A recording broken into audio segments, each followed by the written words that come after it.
Good afternoon and welcome to the 116th Botany Bay Championship, coming to you live from the spectacular waters of Botany Bay. I'm Jimmy Bury, and wherever you're joining us from, it's great to have your company. Joining me in commentary are Andrew Dolly Davola and Jack Andrew. Gentlemen, how are we today? Afternoon, Jimmy. Good afternoon, Jack. Thanks for joining us today, Jack, down in your home turf. Absolutely. Pretty good day. Yeah, absolute pleasure to be here. Yeah, wind is looking better than expected. Yeah, so right now, folks, we've got a southeast breeze. Things were looking pretty dire only an hour ago, but it was very hot and humid and not a lot of breeze, but we've had a bit of a sou'easter fill in, which has cooled things down slightly. Right now we've probably got about 10, 12 knots, so we've got boats with the big rig in. A bit of a mix of second and big jib. A lot of boats have two jibs for the big rig, if you weren't aware. And as always, down here in the river in particular, but also out in the bay, big tidal influence on sailing down here. And we've got an outgoing tide, pretty decent tide of 1.7, going down to a 0.4. So be interesting to see. A bit of local knowledge certainly helps down here, doesn't it, Jack? So I've been told. Never really experienced it myself, but yeah. I reckon you know it as good as anyone. And those of us who've been regular visitors down here have learnt. I learnt a bit down here in 60 years, Jack. But yeah, there's some tricky sandbars, and they tend to move around a bit as well. Remember last time we were down here for the national championships, there was a few sandbars where people didn't expect them to be. So, but no, we've got a great fleet of 23 13-foot skiffs and 46 16-foot skiffs from all over the state.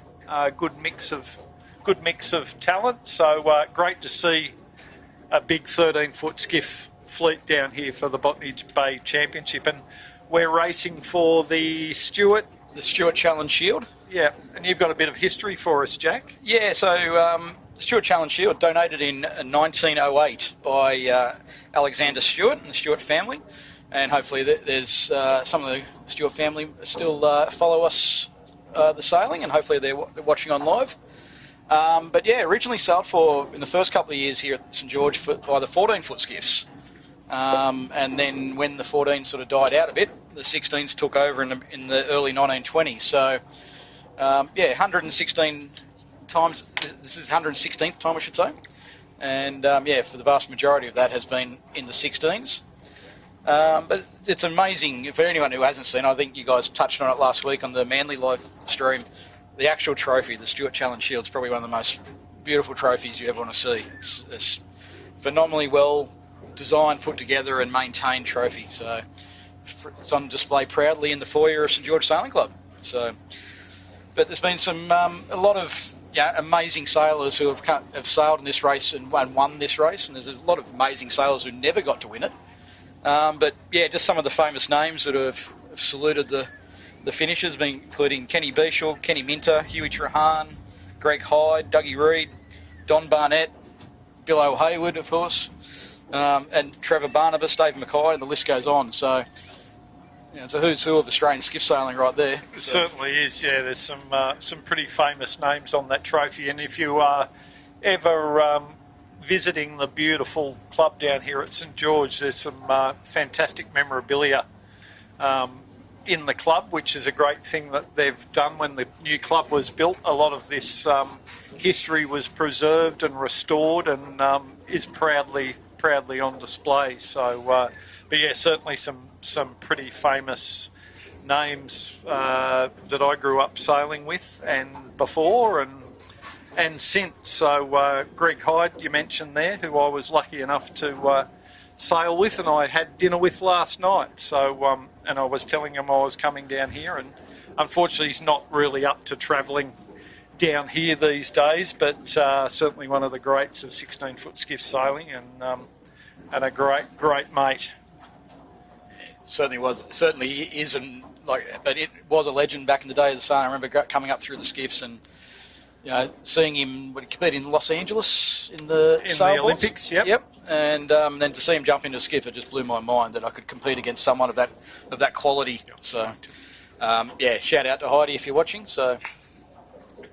Yeah, and Jimmy just prompted me, which was something I was going to fit in today anyway. So we lost a great of 16s, and particularly for me, who was a long-time sailor at Middle Harbour Skiff Club and grew up sailing there before I moved over to Manly. Unfortunately, we lost Ian Revy Green this week, who probably sailed 16-foot skiffs as long as anyone. He spent a long career. He was sailing 16-footers when I was a young bloke and was still sailing them up to, maybe 10 years ago, Jimmy, 8 years ago? I even think as close as 5 years ago. Dole, like he was like one of the absolute true champions. Like crossing the road at Middle Harbour today, obviously where we keep the boat, and talking with a couple of the guys when he used to be the conditioning coach for the 3rd grade rugby. Yep. After all you motley crew couldn't be pried away from the bar at Middle Harbour Yacht Club, Revy decided one way to get you guys moving was to sign you up as 3rd grade rats to get you out of the bar and get you fit and conditioned for sailing.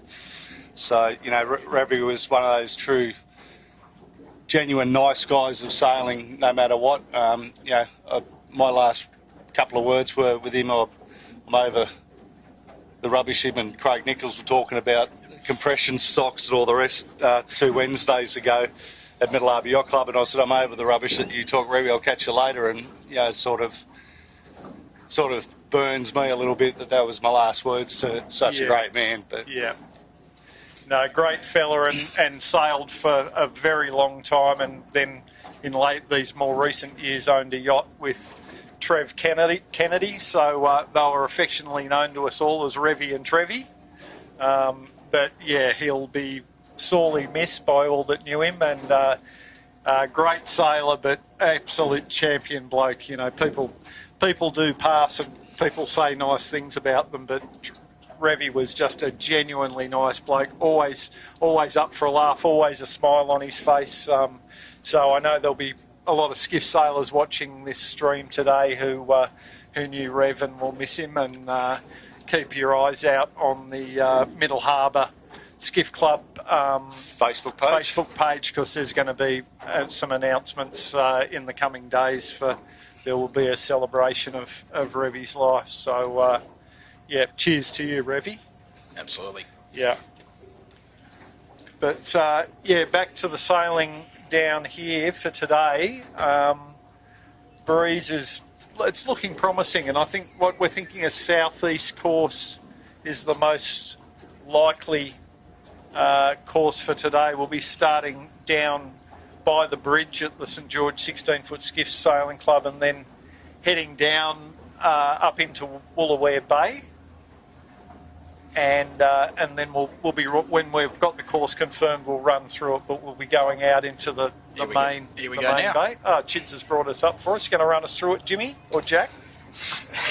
Jack can do it, because we're already up to Brighton the second time. So basically, come out of the river, down to Brighton, up to Bonner Point, which is near Kurnell, back to Brighton, back to Bonner Point, back into St George with a little dog leg at the finish to make things interesting. So it's an interesting course tactically because of the tides.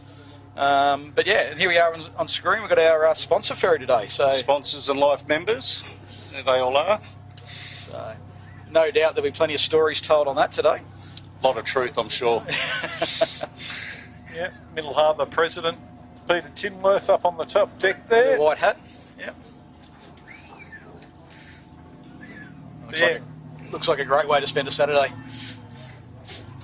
Yeah, they might have better food than us. I think that bread roll was pretty good. Did the trick. Yeah. But a couple of spectator boats out here too, which is good to see. So there's a bit of a variety of ribs and a couple of cruisers and stuff coming out to have a look. And as always, down in Botany Bay, a whole bunch of jet skis. I don't think they're watching the skiffs though, are they? No. I'm pretty sure they would be. Watching out how many they won't be watching where they're going. They're very keen to have a good close look at the skiffs most weeks. And they really get in there to have a close look. So hopefully you have no incidents or anything like that. But yeah, usually it's all pretty good. But yeah, this breeze is looking very good. I think this first work's going to be interesting. You've probably got about a 0.6, maybe 0.7 nautical mile to the first mark, and with 46 boats on the start line, that's going to make it nice and interesting coming out of Woolooware that first time. So port hand at the first mark. So yeah, it'll be a matter of you can get a nice clean start, get that first shift, and hopefully clear out from there. Outgoing tide, Jack, you'd be looking to get over towards those moorings, would you? Yeah, so the traditional sort of consensus is, you've got to tack straight after the start, get back to the right and get into the channel that goes up around the middle flat to get that tide taking you up into Woolooware Bay. But, it only takes one shift out of the east and the guys on the left can still come out on top. So, but yeah, look, probably 75% of the time it pays to go right. So I'm glad we're in agreement. I left myself a little bit of an out clause there for the if someone from the left wins, but so Bosca build on screen there. They'll be hoping for a better start today than they had last Saturday. So last Saturday down at St George here, we did a bit of a practice run for local boats, and Bosca, under the starter's watchful gaze of a black flag as well. So sneaky. Yeah, and Keegan was adamant he was behind the line on the Bosca. Sarah and Kurt might have disagreed, but they... Unlike Keegan. Yeah, but they sailed the whole course and, then found out they're black flagged at the end of the race. So, so I would think that them being a local boat here and the recently crowned national champions, always going quick, I'll put the commentator's curse on them for today. I think they'll certainly be one to watch. And these conditions should suit. Other boat probably to watch today I would think would be Zoe Dransfield in the Red Pumps Red. They snuck out last night for a quick little sail over at Manly. So little shakedown, did they? Yep. Yeah, because Huey Stoddart needs a bit more fitness training. Yep. So I was going to say my tip would be the shade to water. The main reason, Tommy Burton, the main reason I've got to say they're my tip because I'm on the handicapping committee and I've got them as the scratch boat. Okay. So there we go. That's on the basis of their performances at the States and also the Nationals. So, but Bosca and also Zoe very closely handicapped there as well. What are they on roughly, mate? So shade to water on 1% or 1.00. Bosca's on 0.995 and I think Zoe's on 0.975. Right. Off the top of my head. Yep. So. And prizes besides the prestigious trophy, we got prize money for this event? I believe so. I couldn't, to be honest. Not sure. So not sure entirely, but I know there's good prize money on. There always is. I thought there would have been. Yeah. But it's another local St George boat, the Wishart Pacific. So Wishart Pacific's something steered today by Lachlan Steele. So from the 18-footers. Yeah, so Lachlan sort of sailed 16s down here for a long time, and then the last couple of years ago decided to sort of the 2 days a week was getting a bit tough. So it's good to see him back for a guest appearance every now and then. So on with Luca Damick and Andreas Martin.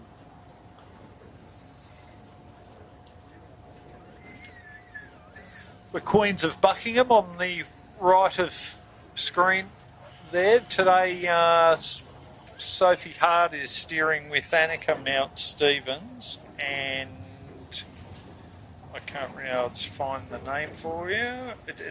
I've got Tira Jansen on here, but it's not Tira Jansen. It's another young Australian sailing girl. I was going to say they've really gone it's almost the princesses of Buckingham, the age group that's on it today. Today, yeah. So they're our all-female 16-foot skiff team from Manly.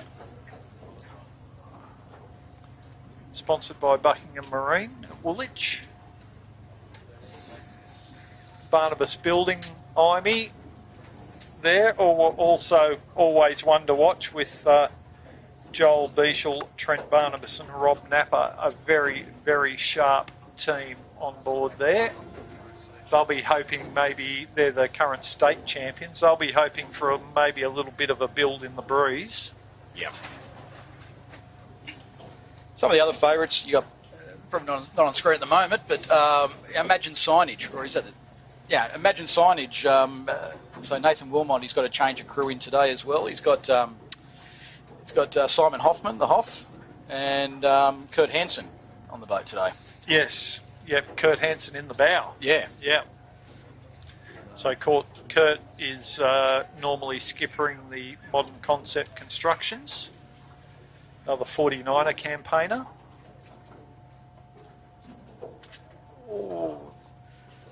Just off camera, we've got our first capsize of the day under Spinnaker. Oops. So, just probably not part of their game plan for their pre-start ritual. I don't know, it's pretty hot. They might just be cooling down. Just behind the start boat there, Buck and Simple. So that's Tom Cameron with Pete Jansen, but I know Tim Lees is away today. Who have we got? No? Yeah. I know Tim Lees is away doing the Adams 10 Championships. Rivcon from Belmont just went across screen. Jess Rivers. Coates from Belmont. They're a boat that have got the potential to go well in conditions like this as well. They probably hadn't had the best of years by their standards. I mean, they did well at Port Hunter Regatta early in the season, but yeah, that'd be the other bit of a dark horse. Yeah, good team with Darby Jones, Gilzo, Adam Gilson, and young Taj Walters. Hello, Matty Walters. You're probably watching.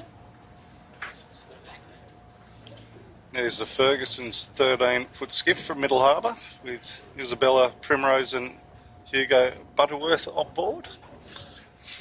So I think maybe their first year in the 13s, so a bit of a learning curve, but they're getting there, and it's good to see the numbers of 13s are really increasing in Middle Harbour 16-foot skiff club. Definitely. All across the state, I think, Belmont this year at the Nationals having the fleet we had up there, 33 13s from memory.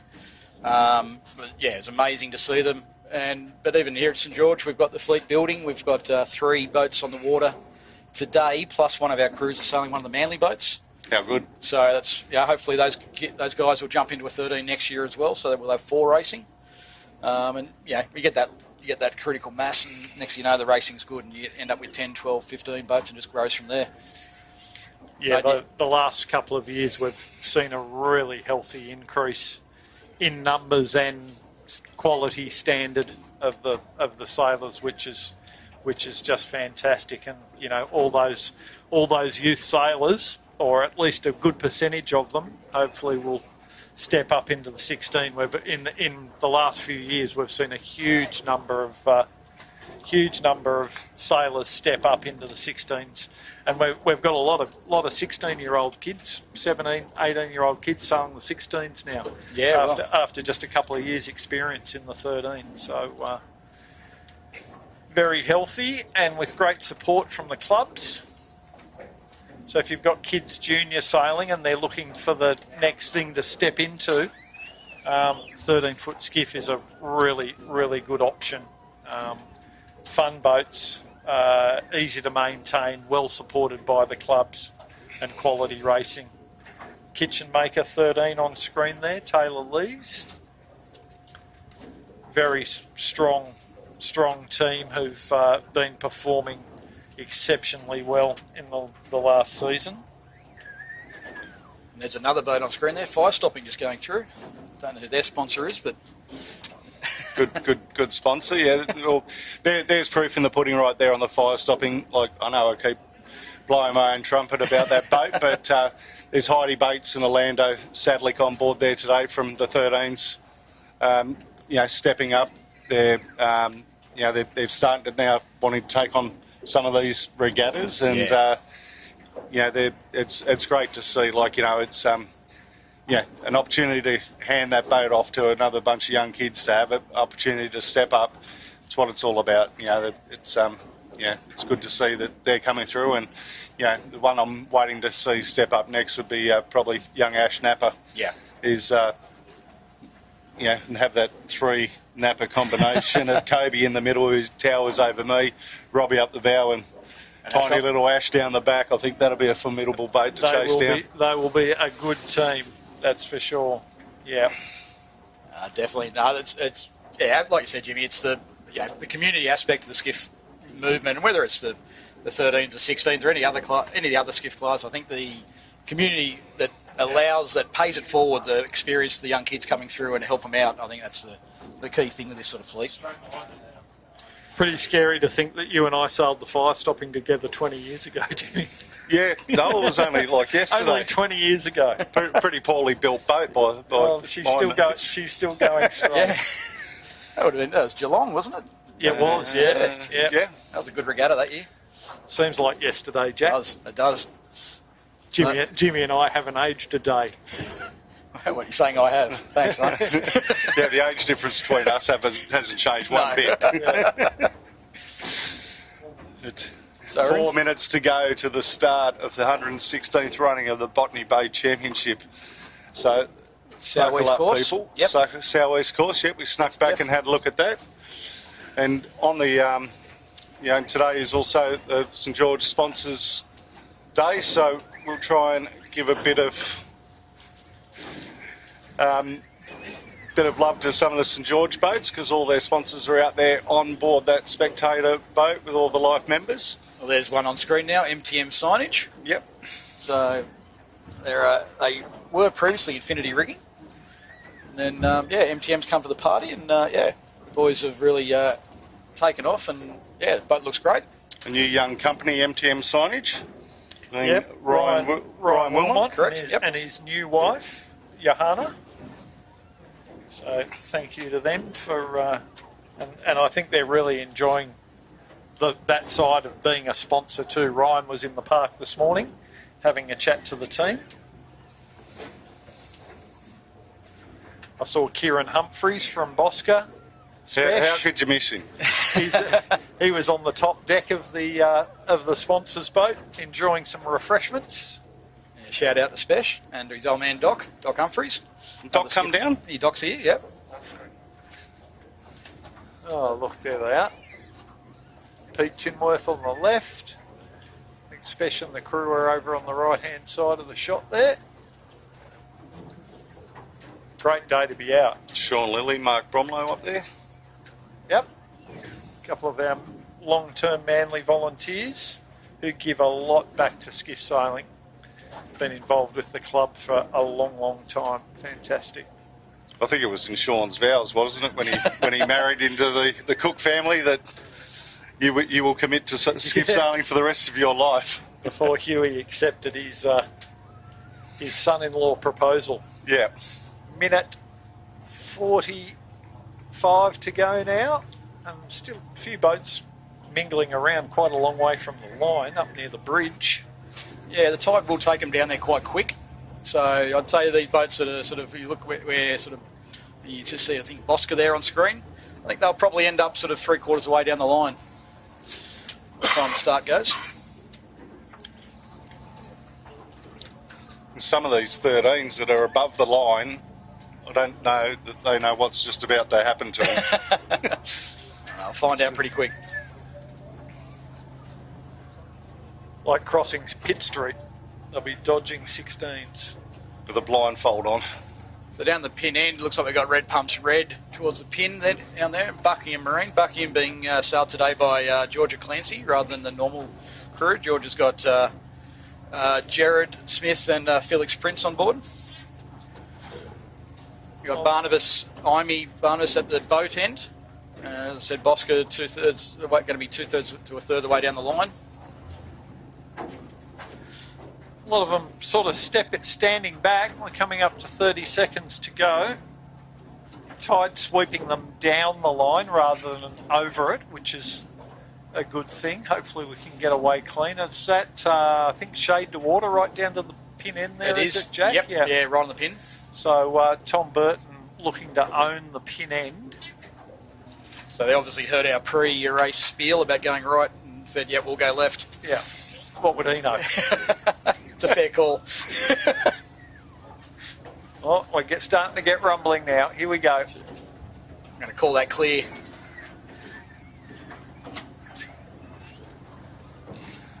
Yep, no flags up on the boat, so we're away. Looks like down the pin end there, Botany Access went back around, so not sure what's going on there. Whether they got squeezed out maybe, or might have ended up under the pin maybe. yeah. We're under a picket line of 13s trying to get off and racing here with the 16s. So here we go. So we've had a bunch of boats on to port. Canberra Airport out on port early and going to our side, Jack. Yeah, so they did listen. But look, yeah, like I said, I think there's probably just a bit of an easterly shift there at the end of that sequence, and yeah, you can get that early tack in and be pointing straight up into Woolooware. Yeah. There's Barnabas Building. But yeah, just up to windward of them, we've got off the map Canberra Airport, and then further up, top of your screen there, you could see Red Pumps Red shade to water. And that'd be Imagine signage. Without any signage. Without any signage. Brand new main, and he said to me this morning that, Scotty's wait time's too long. Well, yeah, I think he said he's good, but he's not that good. So. Yeah, that's an odd one. Imagine signage hasn't got any signage. Thanks, guys. Canberra Airport looking like they're getting through the water really, really nicely. Very nicely. Yeah. So they've stepped out from Red Pumps Red. Red Pumps Red look like they got off the start pretty well. Imagine are nicely placed as well off Red Pumps Red's hip. And then, as mentioned, Tom Burton in shade to water just stepped out a little to windward of them as well. So they look like our sort of lead 4 and 5. Canberra Airport, Red Pumps, shade to order, and Imagine signage, I think. Yeah. So we have a little situation here on the, I don't know whether you see it, on the right of the course. A few boats going inside the channel marker. The channel marker, which is actually a prohibited area. So I wonder whether any other competitors will notice that and suggest a protest is in order. But yep, Bosca is quite buried as well. Yeah, a bit deep. Yeah. There we are looking down on Canberra Airport.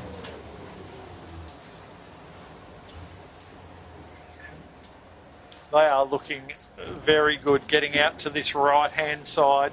They were above the aforementioned channel marker, and they will get over to these moorings. They're also not allowed to sail inside the moorings, but they should be able to tack onto a ley line. Yeah, they'll make the ley line easy from there. Actually, Zoe, the Red Pumps Red looking quite nice at the moment. They're just lifted up a little bit. I think, yeah, Canberra probably still lead, but...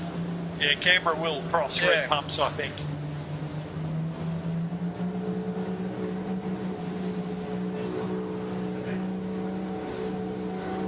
That's Imagine signage with the black mainsail just off the hip of Red Pumps Red. Imagine couldn't live there and they've tacked off. A little bit surprising, they only had sort of 100 metres to get to the ley line, but Canberra Airport has tacked at the moorings and will not lay the top mark. They've got another couple of tacks to do. So I suspect Nathan Wilmot could see that was going to happen, so he's decided he'd get his tack done early while he had a clear lane. Shade to water looking quite good as well. Just, I think once again we're probably going in a bit of a left phase at the moment.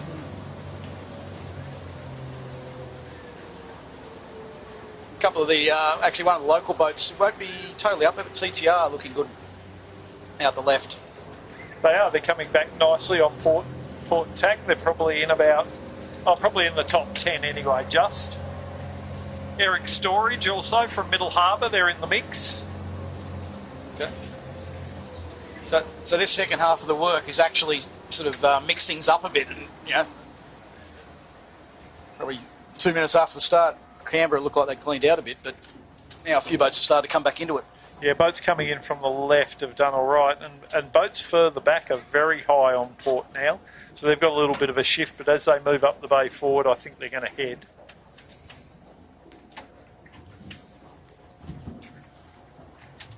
Canberra just managed to cross in front of Shade to Water. So they'll come back with starboard advantage over Imagine Signage, and Red Pumps are just going to squeak across in front, and now they're going to attack. So it's Imagine Signage who've managed to sneak a little tack inside and lee bow the main group, and they will lead into this top mark. Tight lay.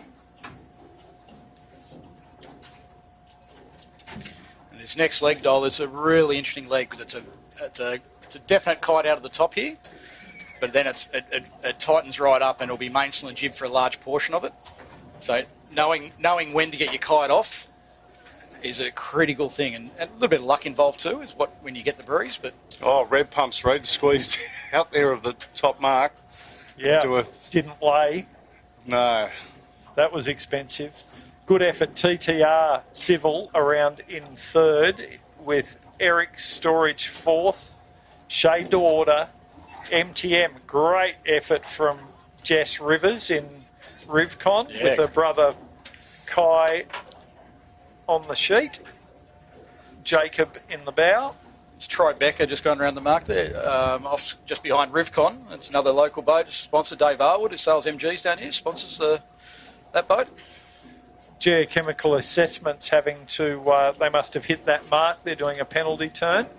Ooh, Imey is going to struggle as well. They've missed out as well. Catching a few boats out, this top mark placement. Certainly is. Darby Jones in Coates just got around behind Dan Bromelo in Bartley Constructions, and we had Buckingham Marine Services, Georgia Clancy, then the Sutec team, and then we did put the curse on Bosca, we didn't put the curse. There's no we in you, Dolly. I'm throwing you blokes under the bus. Now, interestingly, Jack, as you mentioned, that with the when to hold and when to fold, the lead boat set their kites and ran down deep, and the rest of the fleet are too sail reaching. Yeah, so Canberra Airport and Imagine have dropped their kite now, and they're coming back up. But but the thing is, these boats that have reached up high, you get a bit of a wind shadow up here under the shore, and you quite often find like where Canberra and Imagine are being out in the tide, they might get that bit of breeze and they'll come out looking pretty good. Yeah, they've got max tide flow taking them up the bay. Yeah, they're in the deepest part of the channel, and they'll have more pressure. The rest of the fleet, you can just see the channel marker there now off the sand point. And that channel marker, as I mentioned before, this bar tends to move around a bit. Boats went around that channel marker at the Nationals 2 years ago and still ran aground. So yeah, and if you run aground in there, it's actually quite nasty because where the former oyster leases were, so it's pretty crunchy. When you hit. So Red Pumps Red going for a kite.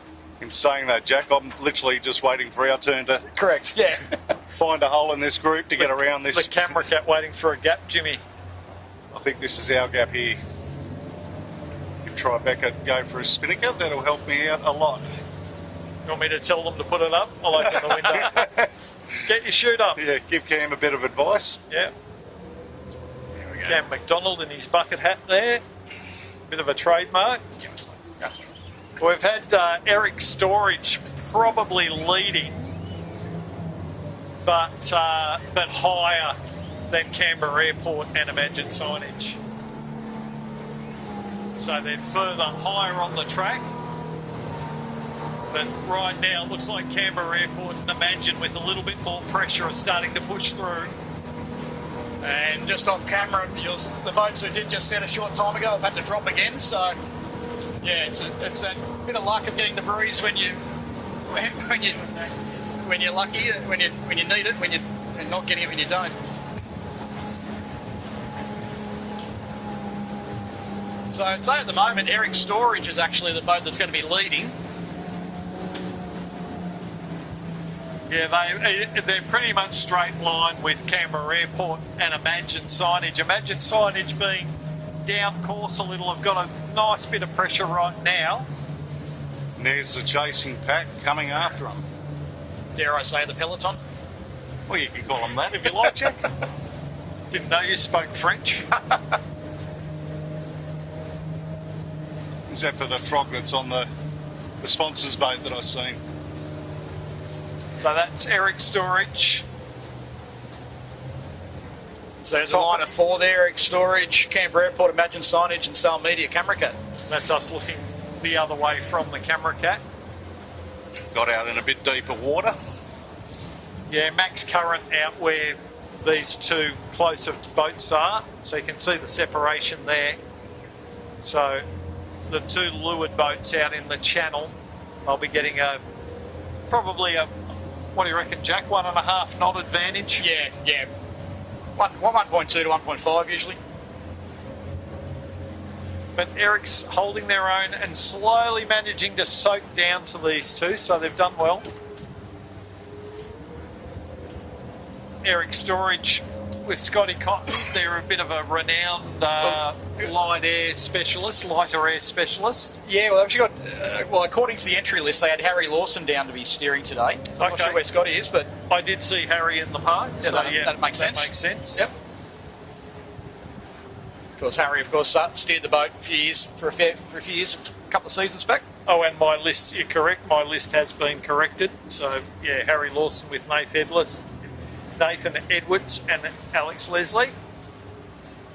And Canberra Airport just managed to push forward now. Regular crew on there of Archie Cropley, Max Paul and Jack Hildebrand. Yeah, they've pushed forward nicely too, and this will be affecting Imagine Signage, I'd say now. Yeah, putting a bit of a gas back onto them. Yeah. So the mark they're heading to is pretty much directly in line with where they're aiming at the moment, so there's not a lot you can do tactically in that sort of situation. And for the viewers at home, the 13s have started, but for us to be able to stay with 16s, we're not going to get a lot of coverage of the 13s today, so apologies in advance for that. We will try our best when we do cross paths with them to bring them into the stream, but I think there was a 10-minute gap or something between the two starts, wasn't there, Jack? Yeah, there was 10 minutes gap, so... Yeah, MTM on screen with Tommy Dawson, Bryce Edwards, and I've got a mental blank, Jerome Watts, I believe, in the bow. Giving chase to Shade to Water. They're just in Shade to Water's, directly in Shade to Water's line there. So they had a great Belmont sprints a couple of weeks back. They made the final, and I think did they get second after all that? I think they might have. I think they might have, yeah. Yeah. We weren't there for that one, unfortunately. And notably, so that's looking at our top 6 boats, and just behind them is Jess Rivers in the Rivcon from Belmont. Right now they're a handicap special, Jack. I was just about to say that'd be my tip if there's any bookies listening. I can chuck 50 on, but I don't think I can have the bet when I'm on the handicapper, can I?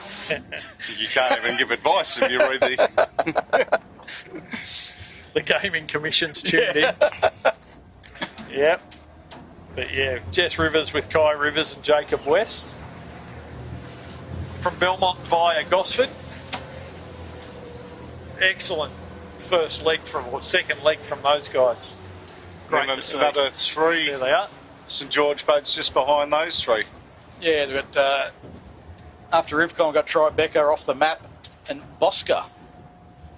So Bosca's still within striking distance. They've made up a lot of ground on that leg. So they've done well. Once again, when they get to this next mark, it's going to be probably a tight run still. Oh, sorry, southwest course. Yeah, it's still going to be reasonably tight to get down towards Brighton. So yeah, left turn at this next rounding mark. Yeah, just a slight left turn. It's more a passing mark than anything. Yeah. Bit of shallow water off to the left there too, isn't there, Jack? A lot of shallow water off to the left. Yeah. Turned one of my spinnaker poles into a yabby pump there once or twice. Yeah.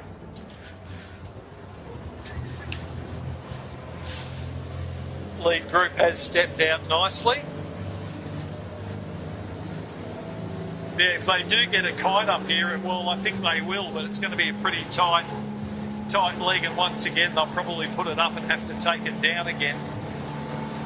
It's part of the beauty of this race. It actually challenges the normal procedures of a whip and leeward course. You sort of have to have a different sort of skill set at times. With a little bit of a looser angle coming into this mark, we've seen Eric Storage, TTR Civil and Shade the Water roll down onto Canberra Airport. So we'll have Eric Storage will be first round the mark here. Mr. Tinworth on the sponsors boat will be happy. Be very happy. There they go. They're going to go straight for a kite. Let's see what TTR do here. The local knowledge. Boys. Yeah. Well, local via Lake Illawarra, but yeah. Yeah, I don't know that I would have been putting that kite up straight away, Jack. I don't know what you think. I thought I've seen the lead boat heading down. Oh, there's more to the left. I see. Yep. Yeah, and I can see the mark down there too. Yeah, you're right, Jimmy. I thought the mark was going to be further up the bay than that. Yeah, it's supposed to be, but That's where I explained it to. On the course map, it was. Yeah, and that's where I explained it to young Mitch when I said where we're going today. So TTR have now set the kite. Eric Storage are well underlaid right now, but as they get down, it'll probably get a bit softer. They are starting to lift up a bit now. So I would expect Canberra Airport and MTM, who haven't set yet, should be getting... Here they go now. They're bearing away and setting now. Yeah. Probably given a bit of ground away there, haven't they, Jack? Yeah, potentially. I think the boats who were set early will get a little bit of tide assistance to lift them up to the mark as well. True.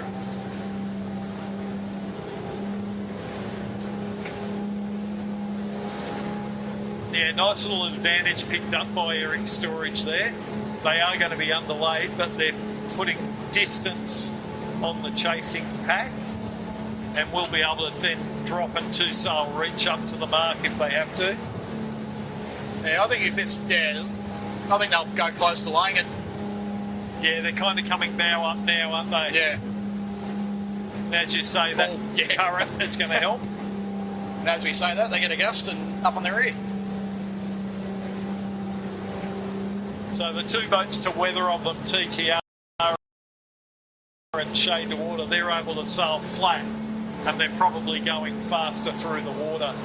Eric's are up on their rear and not going quite as quick. Flat boat's a fast boat.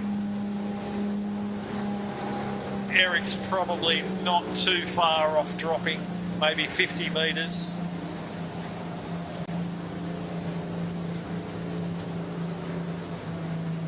Here we go.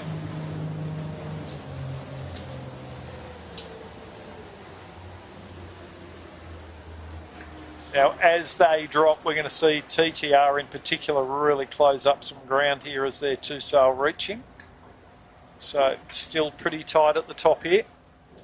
yeah, it's only going to be a matter of seconds in it. TTR probably dropped a little bit earlier there, and Shade the Water with the spinnaker chute have left it till the very last second and come right in up on their tail. Yeah, so TTR, shout out to Todd Lindsay from TTR Civil. Hopefully he's on the sponsored boat today. The other thing I've just sort of noticed looking around is the breeze is a lot less out here on the bay than what it was in the river. Is that just because of the tide, Jack, down this way? I don't know. Yeah, mate, I don't know either. It's definitely a bit softer here right now. Tinny has replied to you, Jack. At least they have the right spinnaker on today down here. Yes. Now, they usually put the big kite on the small rig, so you don't want to put the small kite on the big rig. So Canberra Airport were around fourth with MTM signage, then Imagine signage with no signage. And then We got Rivcon. Rivcon, yeah. Rivcon will be next in. Yes, Rivers. And then off the map with Marshall Day from Belmont steering today. Yep, very talented young fella. Yeah, normally sails the Skelcon. Bosca behind them. Yep. Got to go back a fair way to Red Pumps Red, Zoe Dransfield, who looked good early on that off the start. They did. And then just that top mark They missed the top mark. Yeah. Was really expensive, yeah. There they are on screen. Zoe Dransfield with Hugh Stoddart and Jamie Stoddart. Close behind them is Daniel Turner's Buckingham Marine, today being sailed by Georgia Clancy, his cousin. I understand the reason for that was that George's boat's in the shed, and it was a bit easier to sail Ruffy's boat. It was already in a trailer. On a trailer, okay. Yeah. Yep. And Ruffy has a day off. Yep. The orange spinnaker you can see there is Darby Jones in coats. So the course from here, basically, we've got effectively two windward lewards. They're big windward lewards. They're long legs. They're probably 2.5, 2.6 nautical miles. So we'll test their tactical now with both the breeze and the tide out here. Breeze, to me, Jack, has gone left. Correct. Yeah, I agree. So that'll make it a very long port leg up the bay. I think potentially that might be why the course layers did move this mark. It's a little bit further to the west than it normally would be. Yeah. For the southwest, I should say. So yeah, I'll give them the credit for that if that's the case. So and you're the local, Jack, for my mind, this breeze is in the east out in the bay? Yes. Yeah. So breeze is southeast we had down at St George, and now we're out in the bay. The breeze has rotated quite a bit around to the left and pretty much an easterly. So everyone at the moment's come around that bottom mark, their starboard leg over towards the airport, and then they will have a long port tack up to the top of the course. So you want to get over the left. If this breeze continues to rotate left, you don't want to get caught out. And so, interesting thing, with all the models were sort of showing the breeze was going to be heading right throughout the day. So, I suppose a bit of extra heat around this morning, a fair bit of haze as well. It wouldn't surprise me even if we get a storm later in the day. yeah, there is a possibility of a thunderstorm, but we should be well and truly done by then. Bit of a cloud mass starting to form out to the west. That was my first time in a 16 championship down here back in 91, thereabouts. At that cloud formation down there, we all had big rigs on, and I remember out of control, whack. Yeah. We hit someone else, we ripped the little bumpkin back then, the little bowsprit off. Yeah, back in the days of double luff kites. Yep. Yeah, double luff kites, and that was my baptism and love of the river, and I just went, wow, this place is mean. Can bite. Oh, it can bite you. Yeah. Yeah. So first boat to tack off is Imagine Signage. So the first sort of 5 boats are sort of still heading out to the left. And Imagine sort of decided to sort of play the middle of our screen. And the boats heading out to the left, Jack, they're predominantly, would they be pushing towards that runway because of Cooks River to try and get that tidal flow? You get a combination of the tidal flow to Cooks River, but also too tide going around the shoreline of the bay and then lifting up along the airstrip. It's a bit of a wrap on, yeah. We've seen Eric Storage of now. They're the lead boat and the first boat to tack of the left-hand group. Expect the following pack of TTR Civil, Shade to Water, Canberra Airport and MTM signage to follow suit. But looking at Eric Storage coming back on port tack now, they look pretty bow down. Looks like a little oscillation in the breeze. So the breeze had gone hard left and it's taken a little tick back. Just looking back at Imagine Signage to see if they were still lifting, but they're not. So they're bowed down as well. Be interesting to see if TTR Civil, the local boat, decide to continue to push further left and hope that breeze oscillates back again. And there's a little bit of there can be a bit of a fallacy at times as far as local boats knowing what to do in this race, because this is not the waters we actually sail on week to week at the club. This is it's a once a year thing usually for us as well. So yeah, it's a bit of a level playing field.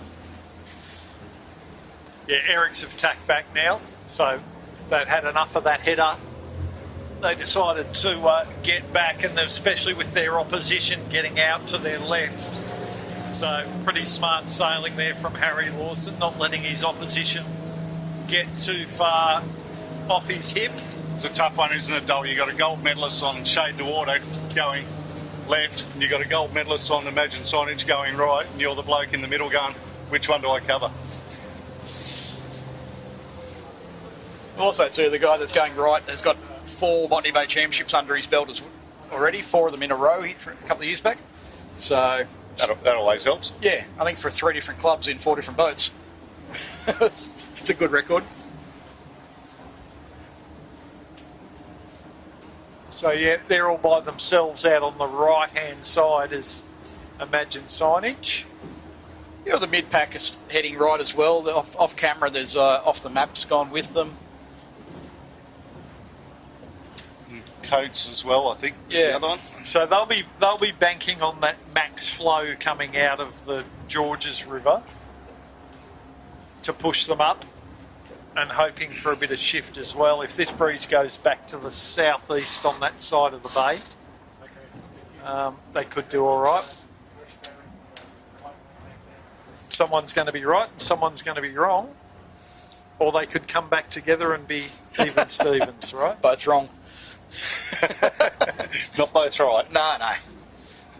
Every debrief I ever had with my old man when we were sailing, it was always, how badly did you do something wrong? God, you must have copped it. Oh, yeah. Off the old man, all the time. and then Baz in the morning. Yep. Wow. No wonder you gave it away and just went to casual sailing in the MGs, Jack. Funnily enough, I haven't done anything wrong since. Funny that. You never miss a shift on the camera cat, mate. Well, that's the I'll other tell thing. you that much. That's TTR. They've flopped off away from that lead group and just getting themselves out. Probably while they've got a bit of clear air. If they kept going, they were going to get some dirty air. Sailing the boat really well, though. They're doing well, the boys. Yep, they're looking good. And then you'll see the rest of the lead pack just off their hip. And they've all tacked now onto port as well. So that's Eric Storage, Harry Lawson, with Tom Burton not far behind him in Shade to Water, and Archie Cropley in Canberra Airport. Canberra Airport managed to close up a bit of ground in that last little exchange, back in the game. That's Shade to Water on the right-hand side. Now, they're a pretty big... They're swinging a bit of weight on the wire. I was talking to the boys this morning, and they did say they'd shed a couple of kilos recently. As a percentage of the overall weight, but what would that represent, you reckon? Well, you know, Tommy's he's done his best to lose weight, especially before the Nationals, because as we've seen, a real swing in the class to lightweight skippers. Big advantage to have as much weight on the wire as you can and as light a skipper as you can. So, and we're seeing this big influx of girls doing really well. So, not only are they good sailors, but they're light. Yeah. So, I would never insinuate that Sarah's winning the Nationals because she's light. She's sailing exceptionally well. I think the key thing is a good light sailor will beat a good heavy sailor. Yeah. On the back of the 16 anyway. There's Archie, Max and Jack. As I say, they've made a little gain on Canberra Airport in the last couple of minutes. Just pushing forward. And notably, they're 3 strings, and I'm seeing the Shade to Water boys just... You just saw then, Scotty... 3 strings or 2 3 strings? strings. 2 strings. I was sick of the sailing. Now, where are we today, Dole? Canberra holding 2 strings constantly, and Scotty Beebe on Shade to Water having to just bend his legs every now and then and get a little bit of weight inboard. I get my skiffs mixed up, so, you know, we'll go 3 strings tomorrow. Yeah. Okay? Yeah, let's do that. Yeah. So a dramatic amount of separation at the moment in the fleet across... We've got Imagine Signage hard right. even if we put them on camera, you wouldn't be able to see them. They're just a blip in the background. So it's, at the moment, it's not looking great for them, I wouldn't say. This lead 8, 9 boats have absolutely streeted the rest of the fleet. So Rivcon a little bit behind this lead pack of, I think, 6 boats. And then we've got a big gap. So probably the next boats would be Bosca and Sutek, who are still heading over towards the runway, soon to tack. But this lead group have really separated from the main fleet. Yeah, they've probably got a couple of minutes on the likes of Bosca. Well, to put it in perspective, the last 16-foot skiff has just gone around that Mark. mark. Yeah. What beach was that, Jack, that we just came from? Ramsgate? It's Ramsgate, yeah. Ramsgate. So, like, So they're, that's a fair distance. probably a good 10 minutes behind already. And I'd hate to know what the distance is. I know I think it's 12 mile, isn't it, from the head to the club or something along those lines. We're about halfway. Now, I think I've got eyes. Is that our mark up there, Jack? It'll be a yellow mark off the... Sure, it's towards the right end of the sand line. There's a mark up that end, but I don't know if that's it. So the other feature of sailing down here is there's a number of sailing clubs on the bay that sail and have sometimes similar marks. Like I said, we did a practice around the bay race last week, and a couple of boats and a couple of fleets went around the wrong mark. Yeah, that's the one I was pointing at, Jimmy. There's an orange mark over there that the yachts are using, and I think our mark's to the left. Yeah, just under that comms tower there at Coronel. Yeah. So the boats you see on screen, they're probably probably got another at least 5-6 minutes on starboard, maybe 10 minutes on starboard after they get up to the lay.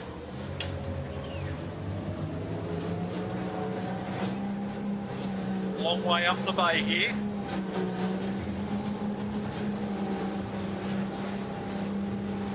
That's our leader, Harry Lawson, skippering the Eric Storage. Doing well. This is really their ideal condition. So they didn't win one at the Nationals this year, but pretty much I think the 3 years before that they've won a Nationals heat in this condition. I was going to say go back even longer than that probably. They're always there or thereabouts in these conditions, and they always usually jag one. Jag's probably not the nicest word, but yeah. Yeah, that's kind of you, Jack. Jack. I think if you do it regularly, you're not jagging it anymore. Yeah, okay. Yeah, that's true. But good to see Harry Lawson back. He's been over in WA, I think. Has he? Okay.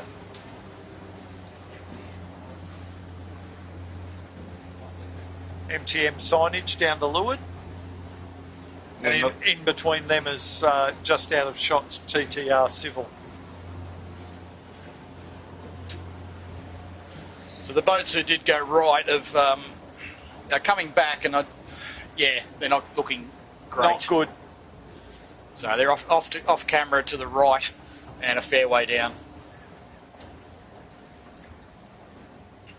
So it's really these 3 boats, Canberra Airport and Shade to Water, is the leading group. pack, and the rest have really been dropped off. Like, it's those boats over near the airport, including Bosca, are still at the airport, like at the end of the runway. So it's we're probably halfway across the bay. Yeah. And, unfortunately, they're minutes behind. Yeah. Yeah. So I think the key thing with this race is, buddy, just as you think that someone's not a chance of getting back into it, with such long legs, you can get that separation, and they can get back into it pretty quickly if this pack goes the wrong way. If they sail into a hole, the following pack brings breeze down to them, anything can happen.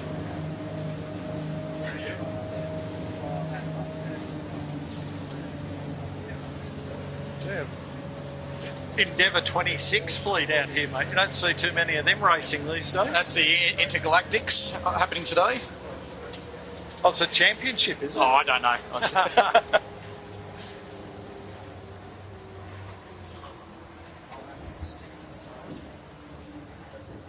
Oh, this top mark's a long way up, isn't it? Yeah. So still probably another, 15 minutes to the top mark. Yeah. A few more tacks. And for the viewers at home, if you're wondering why we're basically on the main camera at the moment, main camera only, is, as you can hear probably in the microphone, that bigger bird going over the top. We are right under the departure of Sydney Airport runways, so sort of becomes a no-fly zone for drones. So we will do our best to get our drones up when we're back out of harm's way and bring you some multi-angle attack shots there.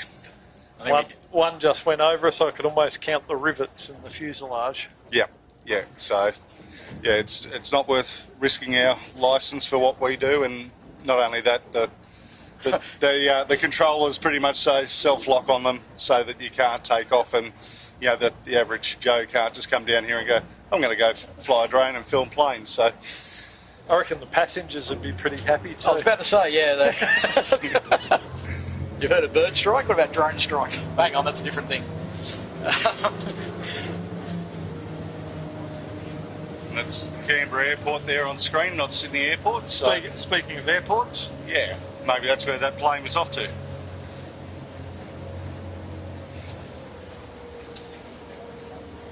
So there's Canberra, and back in the distance behind them you can see a really big separation. One of them I can't tell, Coates is down there. Imagine signage. That one to the going right to the of screen right-hand there, side. that's Imey. It is, I thought it might have been Jimmy. Yeah. Thanks, mate. Then to the left of them is Off the Map, and then just to the right is Coates. When we get around a little bit further, there's Coates. Yep. Darby Jones. But yeah, come back now behind this lead pack. Imagine signage has come back to their line on starboard tack, and he's given away quite a bit of time, quite a bit of distance. One boat who's come back out of the sort of mid-ride okay is MTM signage. So it's still in the mix. Well, they were one of the first, if you remember Eric's stories, they tacked, they weren't on a good one, they went back, found another line and legged it with everyone, and everyone was pretty much so on that same line, which is, it's a bit hard to overtake when you're all on the same line. Yeah, so MTM just crossed behind Canberra Airport. So they're probably fourth right now. Yeah, they will cross in front of Shade to Water. Yep.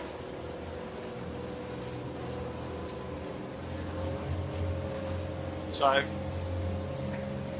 Eric Storage leading. It'll be close between TTR Civil and Canberra Airport for second and third. Then we'll have MTM and Shade to Water.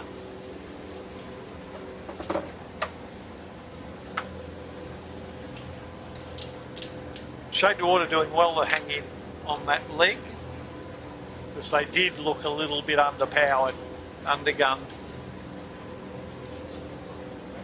And there's the inclement weather pattern forming in the background of that shot. What's the colour like, Dole? Any good?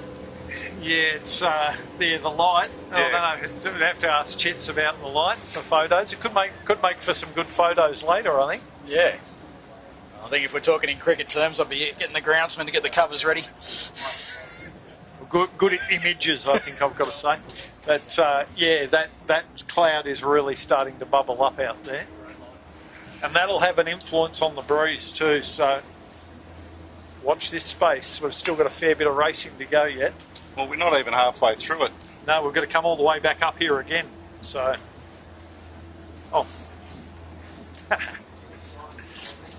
Jimmy hates it when I steal his pen. You got one down in the side pocket, too. Dole. Thanks, remember, mate. I found you one. You did. No, I've got one, Michael. Thank you. I think I found it at reception at the 18 footers, mate, and just brought it back to the boat for you. So there's MTM. They've got back up into the mix. They're probably in third or fourth place right now. And it was looking like it was getting a little bit light up here, but we've just had a little pulse is starting to fill in, isn't it, Jack? Yeah, yeah. A couple of little gusts coming through. in the background of that shot, like way in the background, maybe if you've got like a 190-inch TV or something, you would have seen the 13-footers. There they are. So and that's way down the other end of the bay. So the key thing with that, Jimmy, is the 13s only come up to this mark once. So they don't have to come up here twice like the 16s do. Just getting word through from the start boat, they're going to shorten at Sandringham's mark storm activity. Right. Yep, that makes sense. So, yeah, it doesn't cut a lot of the course out of that. But yeah, just a little dog leg at the end of they cutting out at this stage. But watch this space. They might shorten it earlier if they think it's a real issue. Well, I'll be watching the radar and just seeing how quickly it's coming towards us, I'm sure. The boats have got to get back to St George either way. Correct, yeah. we've got to get back to Sydney Harbour, so from our point of view, we may be standing by to wait for it to blow over and then go.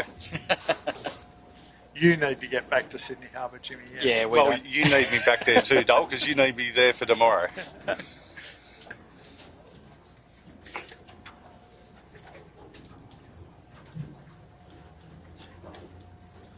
Okay, so probably just a couple of minutes now from the top mark. Eric's still leading. It's MTM tacking back onto starboard to get across to this ley line. I think MTM's actually closed in a bit on the first two. Yeah. Yeah, they've done well. And look, they've hooked onto a nice little bit of... I just mentioned there's some puffs coming through here, and they've just hooked onto one of those gusts, which is probably why they tacked. Once again, they've crossed in front of Canberra Airport, so they'll be a clear third right now. Canberra Airport just lamping a cover on Shade to Water. Cop that. I think MTM's... Ooh, MTM crossing.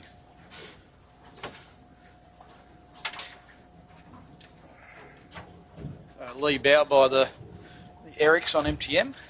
We are starboard or a port rounding here, Jack? That's a good question. We are starboard rounding. Which is why they have tacked there. That's why I asked. Okay.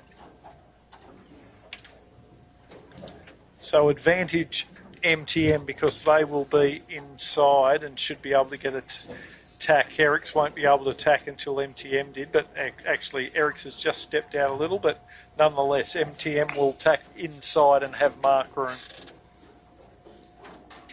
So change of lead, folks. Well, and don't rule out Canberra Airport just rolling in here, Dole. Coming in from the right-hand side. Lots of discussions going on between the crews. Well, they've given them room and they've got a round before, so Canberra Airport just trying to give them a bit of a fright, I think. So MTM, Erics, and then Canberra Airport. Pretty tight. Yep. Been sailing about 43 minutes and they're about 4.3 seconds apart. Oh, cracking set on Canberra Airport. Yeah, the young 49er guys, they're very good at getting that, at their manoeuvres. Very, very good. All right, Dole, which side would you go down this run? Well, tide's an issue, so I think they'll probably hold this one until it gets a little bit soft and then jibe out. I think I tend to agree with you. I think with the storm activity as well. Yep. Head towards it.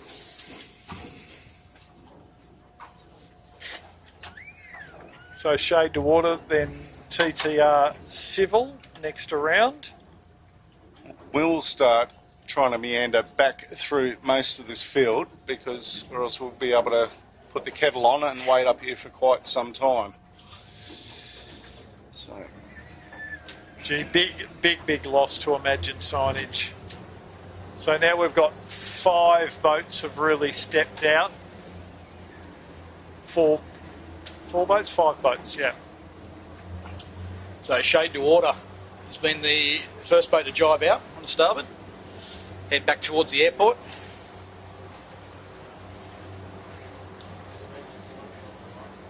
That's Imagine still coming to windward on the right of picture. Shade to Water have jibed on a nice little vein of pressure actually, and looking back, I said those guys should jibe before they run out of air, but they've run out of air, Jack. They've jibed just after they did. Maybe should have just gone a little bit earlier. Yeah, Shade to Water's definitely looking the most powered up at the moment.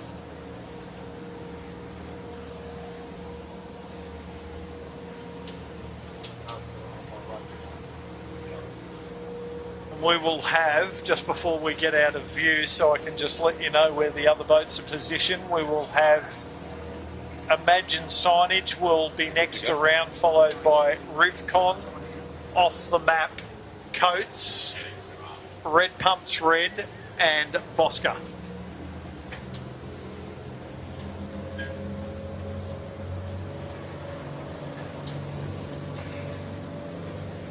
But barring a big change in breeze direction or something funky happening, I can't see any of that chasing pack now catching up to these guys. Even though we're only halfway through the race, they've got a pretty substantial lead.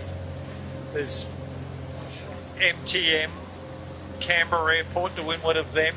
That's a great shot. Eric Storage just lost a bit of ground in this last exchange, so they've gone from the lead, just given quite a bit of distance away to MTM and Canberra.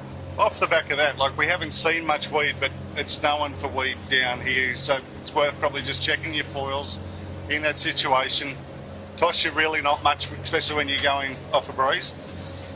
Yeah, definitely. Like, especially nowadays with so many of the skippers being so light. You know, they've all had plenty of practice at the Nationals when they got the weed up there the first few days.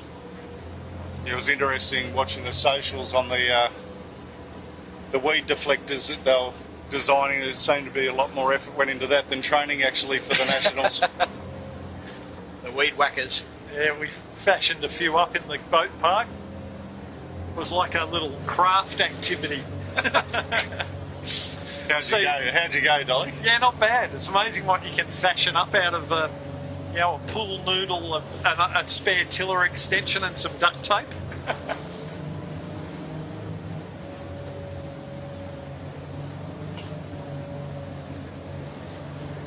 So yeah, Eric's on screen there now. They've just lost a little bit of ground, maybe 75 metres to MTM and Canberra. So for my mind, MTM probably leading at the moment, but we won't know how they all shape up until Shade to Water come back to them.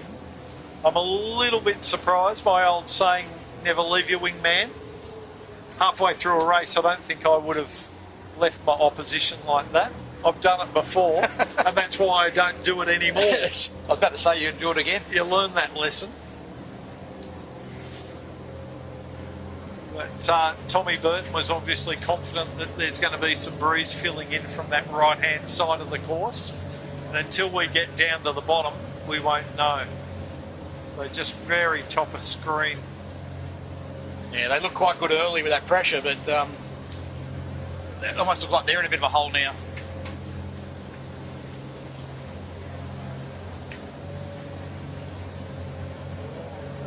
Yeah, so MTM, front of screen there. Canberra Airport just to windward. And that's a camera cat to win. That's us to windward. So I reckon we're equal first at the moment, Jack. I reckon we're going to have the best V of G in a sec. You read that shift well, Jimmy. Well, I just want our share of the $35,000 in prize money that's on offer today, Noel. Oh, we're wondering, so that's the deal, is it? Is that total prize money? Total prize money for today across both fleets, but across the 16s and 13s, $35,000, which is pretty... It's not bad. Awesome amount of coin to be throwing at a regatta, or a championship, I should say. Shortly, you're going to see a couple of bit of traffic for Canberra Airport. There's just a yacht coming upwind, and then there's a spectator vessel in front of them. Don't know who that is, Jack. I have no idea who that is. And no. If I could, I'd tell my old man to get out of the way. Well, you're related to everyone down here, so...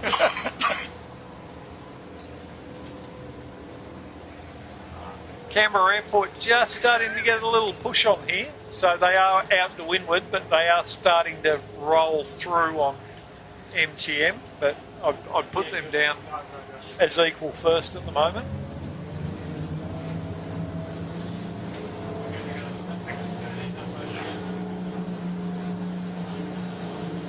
Just going to go down course a little and see if we can have a look at what's going on in the 13-foot skiffs for our 13-footer fans out there and followers. Botany scaffold there on screen. Oh, Levi Windust. He's got a little below. commanding lead. Yeah, it looks to. There's a couple of boats further over on the runway. There's a lot of separation. I think there's one boat there who is probably definitely in the mix. I can see Taylor Lees in the Kitchen Maker is also doing reasonably well. Yeah, they seem to have actually hit that airstrip a bit harder than the 16s did. So, Yeah, most definitely. Well, the hard thing too, I'm just looking at the 13s, is Buck and Simple and is that the Kitchen Maker or Harkin? That's Harkin with Harkin. the Kitchen Maker And Harkin Buck- coming straight at and us. Bucket Simple, but there's another one out on our far right with your fantastic vision that you've got. I'd be hoping it's the Sail Media, Jimmy, but I'm not quite sure. It's not No, Sail Media. I think There they are on screen, and even on the monitor I can't tell who that is.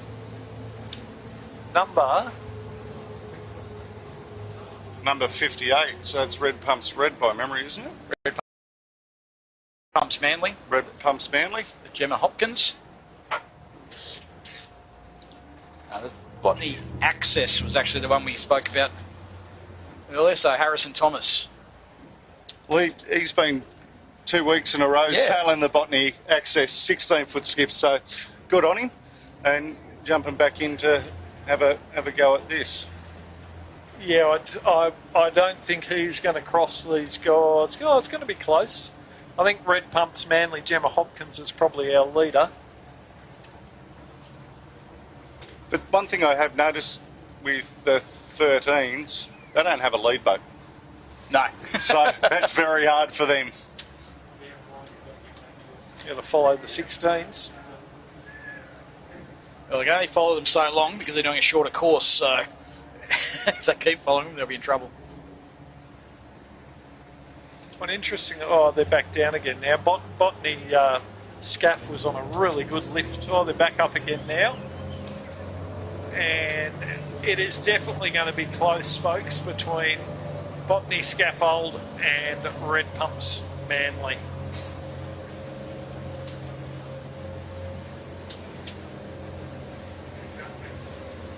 Imagine and Bigfoot. They're probably in about 6th and 7th, but we'll go back to the 16 action. Otherwise we're going to lose touch with them. We had to go quite a way off course to bring you that vision of the 13s.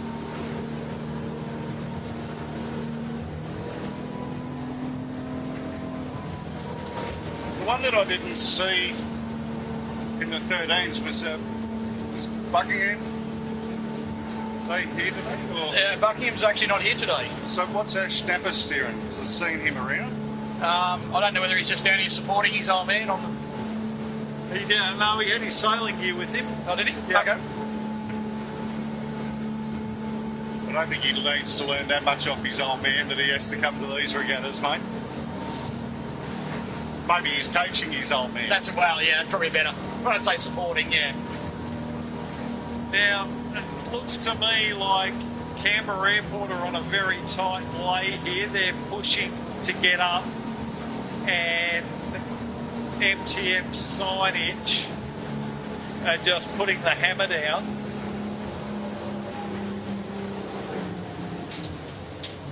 Yeah, Canberra Airport definitely struggling to lay this next mark. They're trying to push up.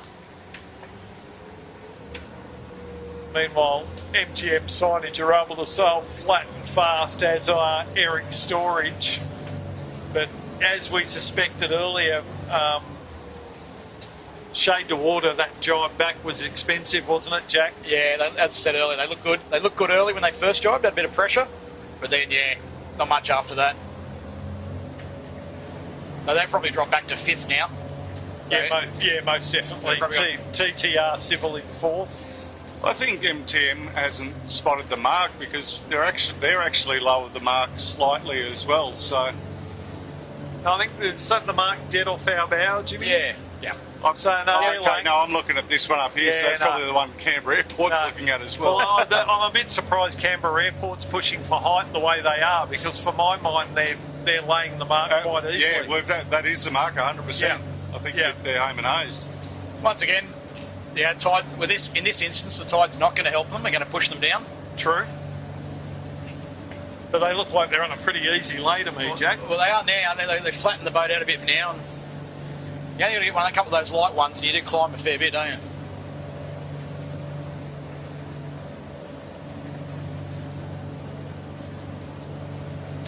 And with that, MGM's actually just pushed forward on them quite a bit.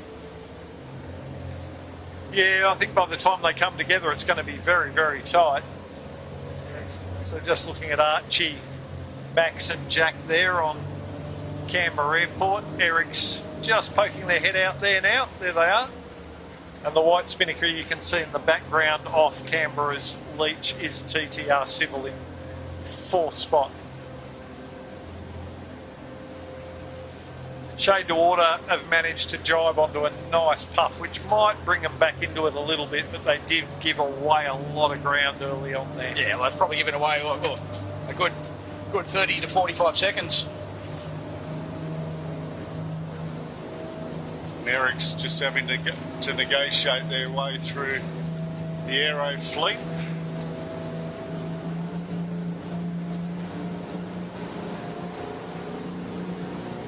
They'll be used to that from Middle Harbour.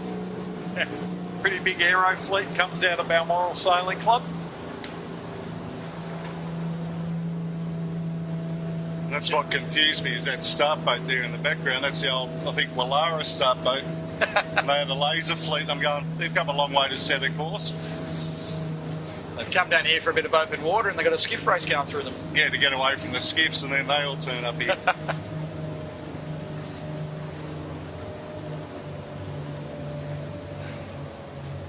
The amount of coverage we're giving MTM signage, Ryan, you better up your sponsorship package, mate.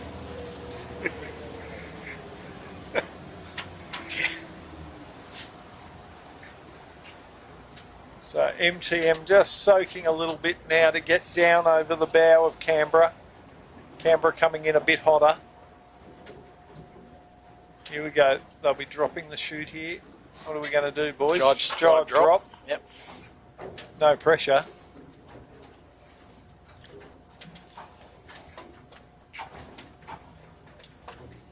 Yeah, nice one, Jerome.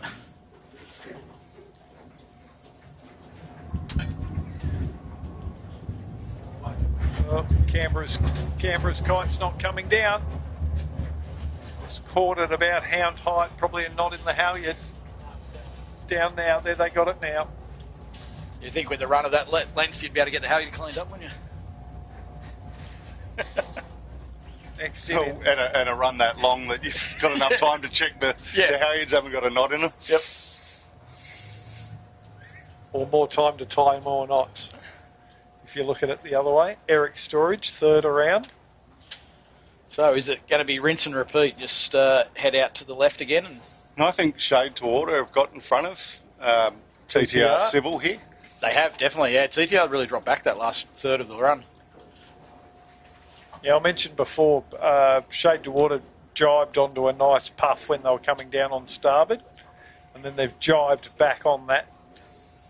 And here they come in, spinnaker shoot, jibe drop. Makes it a pretty easy manoeuvre usually. Nice work.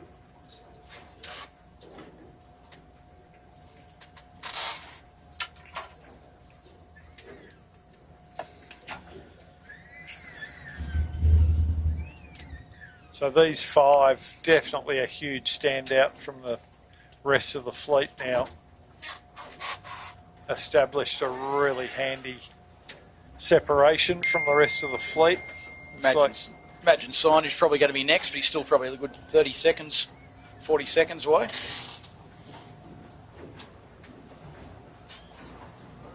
There's boats right up at the top mark still. Yeah. They'd be, 15 minutes off the pace?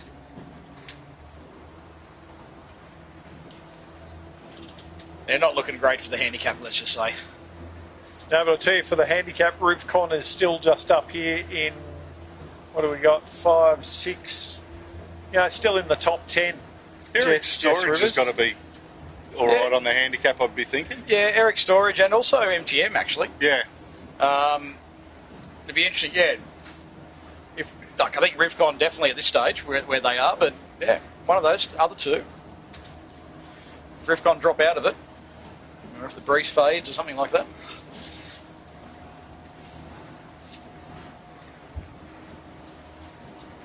And that is Imagine signage going around the mark.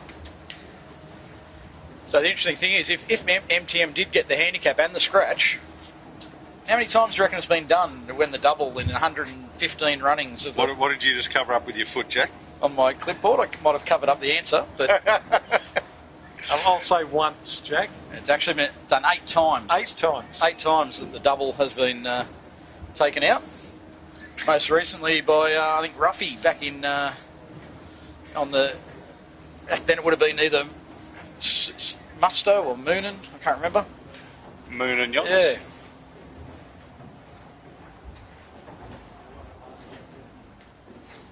But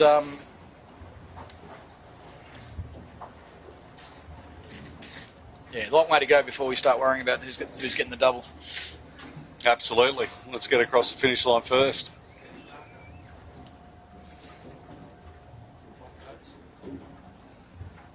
Darby Jones. Just watching Ruffy take off on his private plane now from Sydney Airport. Off to his island. Just to his weekender. Yeah, his little chalet. And there's the Rubicon that we're talking about. And yeah, they're definitely got to be there or thereabouts at the moment, that's for sure. Yeah. Well, the key thing is, it's with a long race, it's a big handicap adjustment. So as a percentage, handicaps are in play. But look at the company that they're with and who they're in front of is pretty. In front of you take away from that as much as you want, but you'd be walking away pretty proud. Absolutely, they're in front of the current Australian champion and the current state champion. Yeah. So Great work, Jess Rivers. They're sailing well. They'll hang in there. They'll be there or abouts. Oh, real drift into that bottom mark now with a lot of boats lined up. it's painful, isn't it?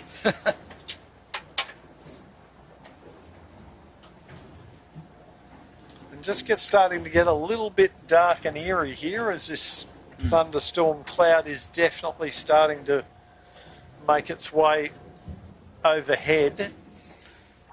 We're starting to see a little bit of effect of that with the breeze just sort of... Certainly softening. Yeah.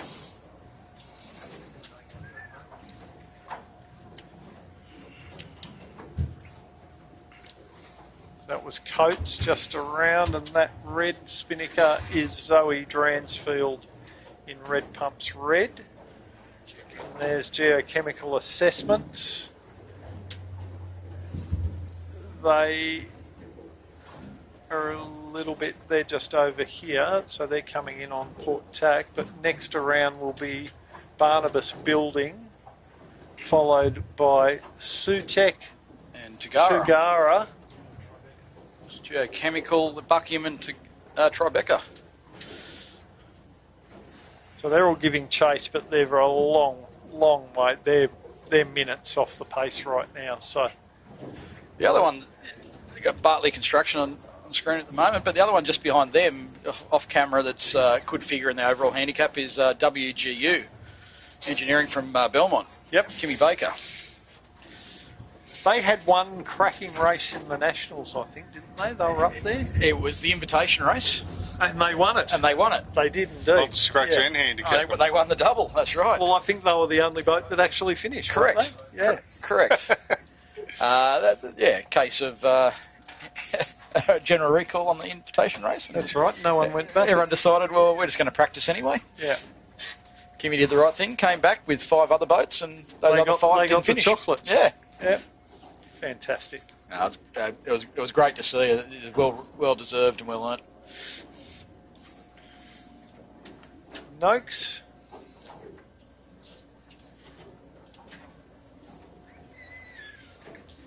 In the background of them is Botany Access from Manly. So we'll slowly meander on up. Yeah, and we'll try and give you, as we go up course, we'll try and get a look at the 13s coming downhill for you. Let you all know what the state of play is there.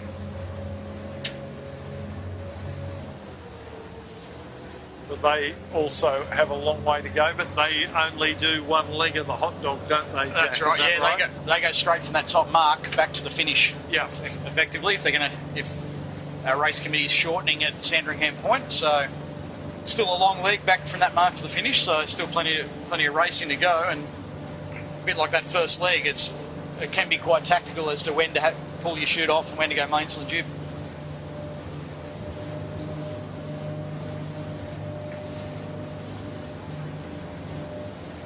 Red Concrete from Manly. James Spinnington.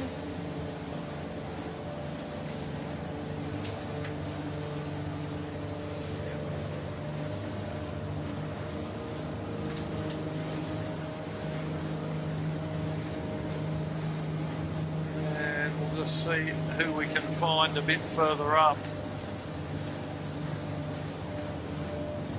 That's the 4X Gold. There's the Sun Tough shutters on screen. Yeah. One of our local St George sponsors. And those three are just behind the fire stopping. Can't quite make out who that is at the moment.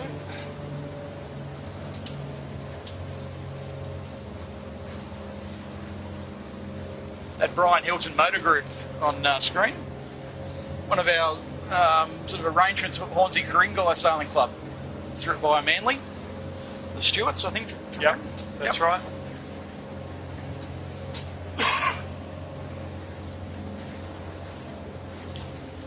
So shortly we'll be picking up the leaders in the 16s. MTM still leads from Canberra Airport. That's good to see Brian Hilton come along, because they're a long time rally car sponsor in Australia. So you know, for them to jump into sponsoring a sailing event, I think it's pretty cool to see.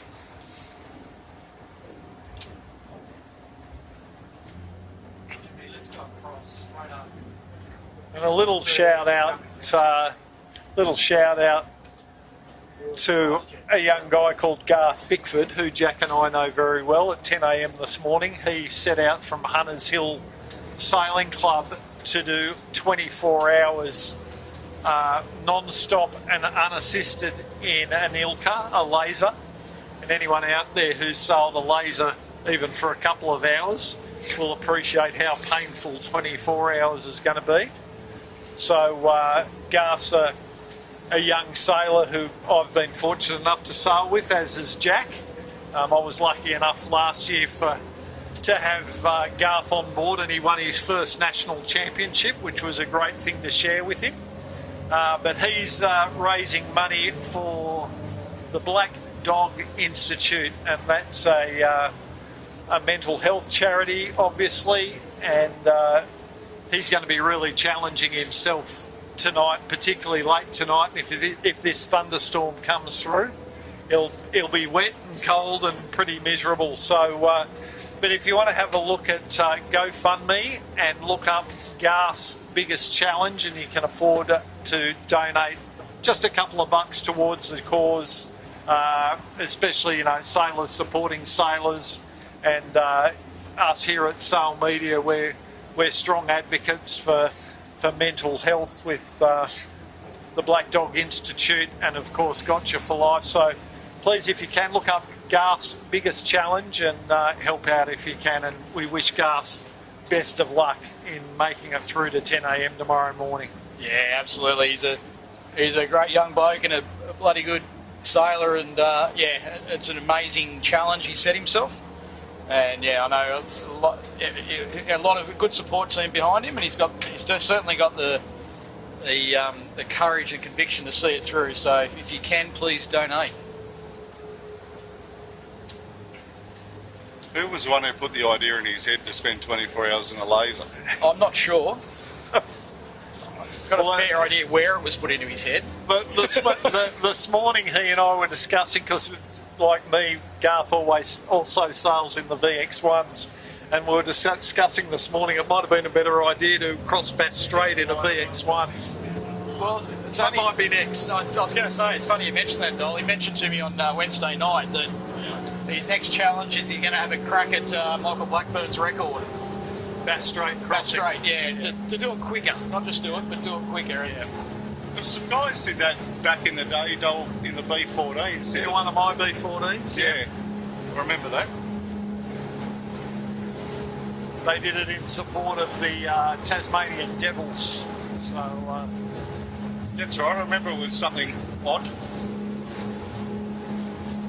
but back to the 16 action, and Canberra Airport has just tacked back towards MTM, so a little cross coming up, folks. And MTM still leads. Really? Yeah. I was actually, Canberra were just starting to take a bit of time out of them when they were both on port there, so interesting to see what happens here now that they've split. MTM don't look like in any hurry to tack back, so.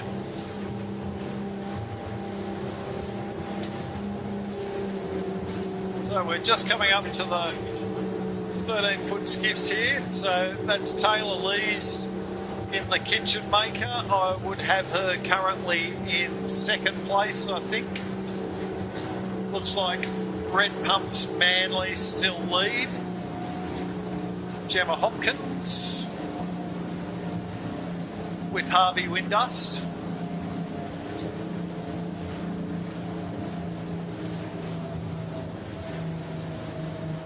Yeah, so Red Pump's leading. The Kitchen Maker probably in second. I think that's probably Botany Scaffold. Botany Access, Botany I probably Access. worked that out. I called it from too far away. Botany Access, it is too, yeah. Jack yeah. eats better carrots than me. Uh-huh. The Bigfoot is in the mix, as is Buck and Simple. So Red Pump's in the lead, Kitchen Maker second, and then very tight, probably Bigfoot, Botany leading Buck and Simple with Modern Concept Constructions. And what's that, Cadence & Co? It is, yep. The red gloves suggest to me that on the bow of that Kitchen Maker boat might be one Ash Napper. Ah, there you go. I don't remember seeing that change of crew come through. So maybe Ash crewing for Taylor. There's the Bigfoot with one of the best spinnakers in 13-foot skiffs, I think. Yeah.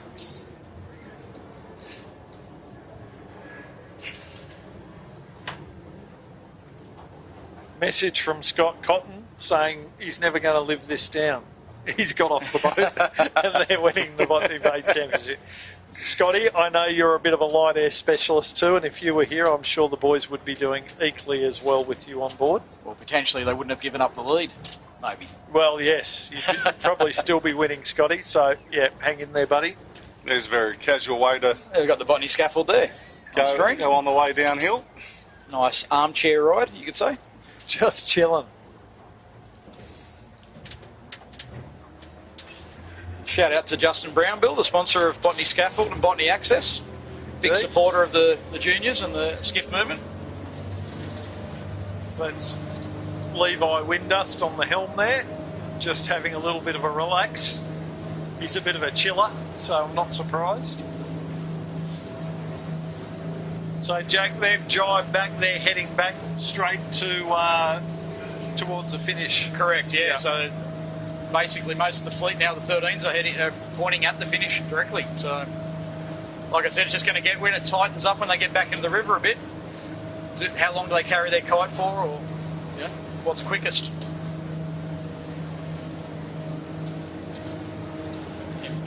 And look, real testament to how good these kids are sailing is how close this racing is. You know, they've been racing for quite a long time, and we've got 2, 4, 6, 8, nearly 10 boats, all within throw a rug over them almost. So very, very, very close. Great racing, the 13s today.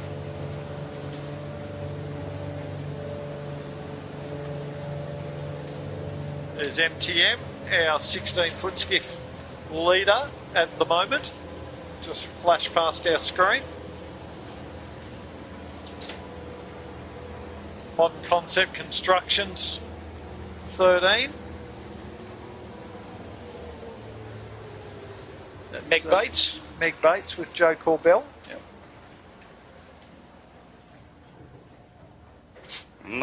Another company that sponsors multiple boats, but Modern Concept Constructions, Chris Williams and Chrissy Williams. So we thank you very much for your support of sailing. Like always, if you do want to get involved and feel there's a good bit of brand exposure for your business or support the junior sailing, please get in touch with either Manly or St George Sailing Clubs. Manly 16-foot Skiff Sailing Club or St George 16-foot Skiff Sailing Club. Or Jack Andrew Management. Well, there's a sponsor that came to Manly last year, which is Cadence & Co., which is great to have them on board as a new sponsor. They're a local building company, or when I say local, they're not quite the smallest company in the world. They are quite a large company. Big organisation. And, do quality high-end stuff, so good to have them on board. And gee, it's really tightening up in the 13s here. The fleet's compressed considerably. Red Pump's still out in front with a slight advantage, but I'm looking at Botany really bringing some breeze down to them. And there's our sponsors and life members and directors all on there enjoying their day. Giving us a wave, nice. Good to see. So I think they're making their way slowly back to where the shortened course is going to end up. And the better weather. We're just going to, unfortunately, have to say goodbye to the 13s from here because we'll stay with the 16s, but we'll show you the last little couple tail end Charlies of the 13s that are coming through.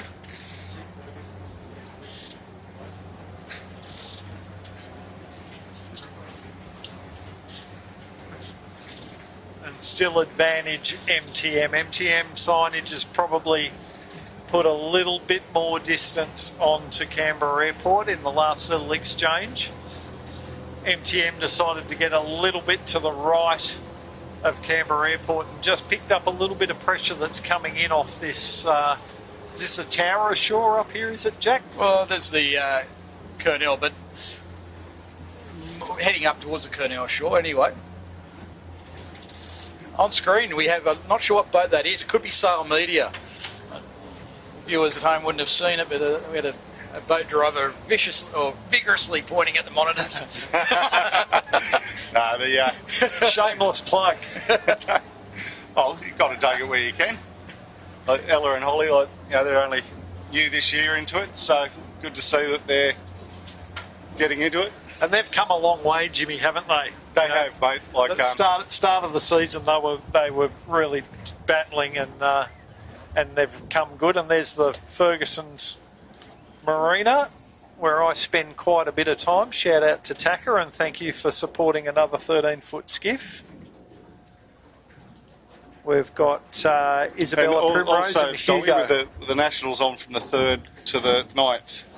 Next season? Next year in January. Yep, at Middle Harbour Ski Club. Yep. At Middle Harbour Ski Club. Ferguson Marina is potentially could have some vacancies there or temporary berthing, so get in touch with them.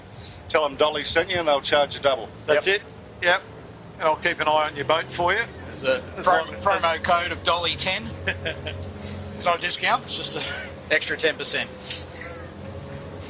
Tacker and the team there, they'll look after you. Same at Middle Harbour Yacht Club, so get in early because I know spaces are very limited at that time of year. At that time of year, and all else fails, you got Dowbora on the other side, so get over to Dion when you're there.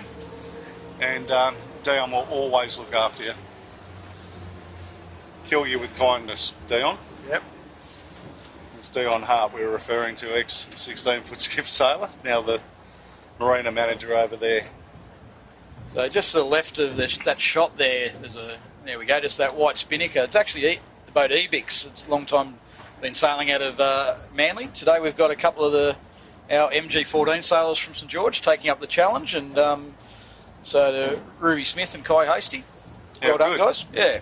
And hopefully, next year, see them full time in a 13. Fantastic. Yeah. How old are they, Jack? Ruby, I believe she's 16 or 17. Oh, good. So young ones. Yeah. And good young skipper. She's actually come through a bit of a pathway we've formed with Connells Point Sailing Club. And, they've been a great relationship between the two clubs. And she's come through, jumped into an MG, and one of the MG owners said, well, you steer, you look like you're a better skipper than me. And she's, I think she's leading the club championship at the moment in the MGs at St George. So that's what you said to Greg Junk, wasn't it, about your boat? Oh, yeah, I've got a good young up-and-coming sailor like Greg Junk, and offered him a ride, and I think he's been grateful. Just got a message through from Chris Williams that's watching live online, and he said there's no Modern Concept Constructions 16 down here today due to an internal rule of a 10-knot wind limit. So minimum 10 knots, that is? I think it would be. I don't think Chris would be the sort of guy that'd have his hands up to be sailing in under 10 knots, that's for sure. I don't blame you, Chris. Well, Chris, I'm sure you're watching from the gym while you do your Saturday afternoon workout. Yeah, your old lounge room, dog. With a couple of protein shakes. Yeah. So just in the background there, MTM signage still leading. Canberra Airport still in second. And they've really stepped out, haven't they, Jack? The first two, yeah, just going to say, probably a good minute and a half at least in front of third. Easily, yeah. But, yeah, MTM have managed to put a little bit of distance on Canberra Airport in the last sort of 10 or 15 minutes, and the two of them have moved away from the chasing pack. That pack behind them, Dolly and Jack, is really compressed up. It has, yep. Yeah, well, Bosca's jumped into that pack now. They're right up there with Eric's and the TTRs and what have you. Well, it looks like Bosca has probably passed Imagine Signage. Yeah. But you look where Eric's... Well, here they are, just to the left of screen. There's Eric's storage on right of screen now. You know, they were right in the mix with MTM and Canberra Airport, and they're now, 500 metres behind. Yeah. Yeah. Probably still in third place, mind you, but they've given away a lot of distance. Looks like Shade to Water still hanging in behind them, and TTR. But yeah, it looks like Bosca and Barnabas Building and Sutek have made some gains on that chasing pack.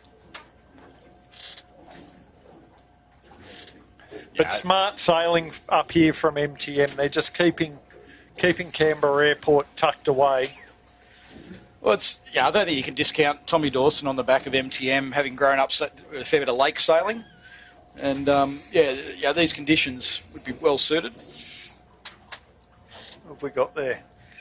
Magic Marine from, I'm not sure whether... Number 42. We've been given sorry for the viewers at home, we've been given a call sheet of list of boats without sale numbers for the 13s, which makes it exceptionally hard, but... Yeah.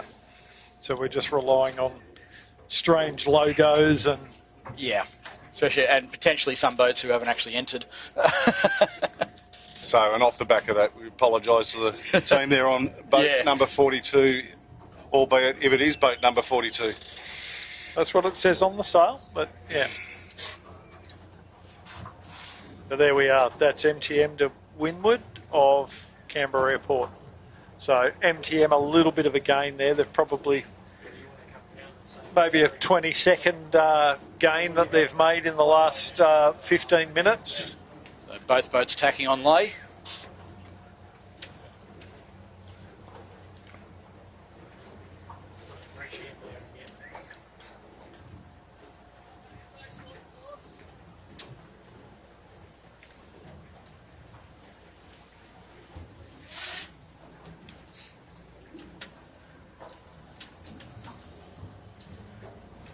So final approach now for MTM, and we are going to be heading from here down to the finish. So originally we were going to be doing another hot dog, were we, Jack? Is that right? Or we're going to loop down and no, we're dropping all the loop down in the bay, in the river. Sorry, the bay. I'll get it right 1 year when I come down here, Jack. So here we go, Tommy Dawson, and as you just mentioned, Jack, Tom, I've watched Tommy come through all the junior and youth classes, and he's not only a very talented sailor, he's a really good young bloke. Yeah. And he's worked hard to get where he is. He's been yacht sailing and doing all sorts of different stuff. It's been a great program that these guys have put together. They sail down here at St George every Saturday, and most Sundays they sail up at Belmont. So certainly putting the hours in. They put in a big effort this season, It's the only way you're going to get better. Next around, Archie Cropley, Canberra Airport. So probably about 20-second gap we had just then. God, these guys put us to shame how good they set the spinnakers. Look, I think you're underselling yourself there, Jimmy. I think the modern technology, the modern ropes and blocks are so much better than what we had. Like the hemp ropes and the stuff like that. The hemp ropes. The belaying pins we had to use to get them up. Yeah, I remember them. the snubbing winches and If anyone wants to experience that sort of thing, get in touch with Rolf at sydneyflyingsquadron.com.au and ask to go for a ride on one of the vintage 18-foot skiffs. It'll turn your head of how they used to do it. And I'll tell you what, it is good fun. Like Dolly and myself, we've done it quite a bit. We've competed in the Aussie titles in them. Always a good laugh, good fun, and to see how they used to do it to how they do it today. A few guys probably need to take that lesson regardless. To know where you're going, you need to know where you came from.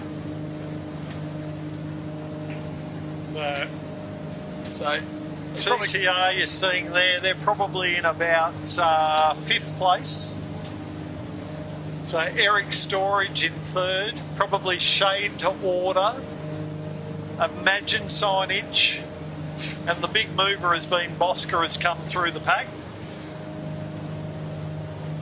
Yeah, Bosca's potentially up there to 5th in there, or she, I should say.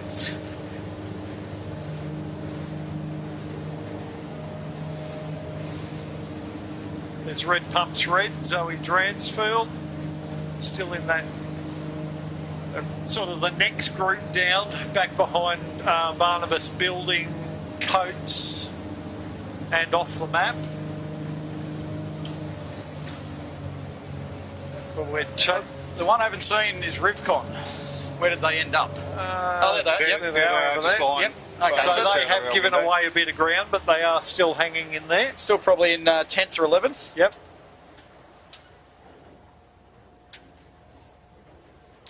The one that looks like had a bit of a move up the fleet has been Tagara, which we haven't got them on screen at the moment, but they're over near the on the airport side. And they were pretty deep. They got a fill-in skipper of Ryan Ewings today. I believe someone else is getting married today. Well, he got married yesterday. Yes. I'm not sure why he's not sailing today, but I think it just shows a lack of commitment, really, doesn't it?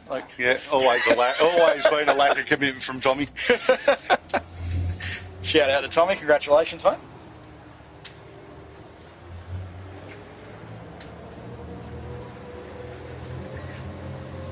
Ryan, another very good young sailor of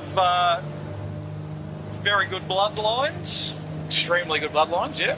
I saw Mum and Dad, Gil and Mandy are out here on a rib watching.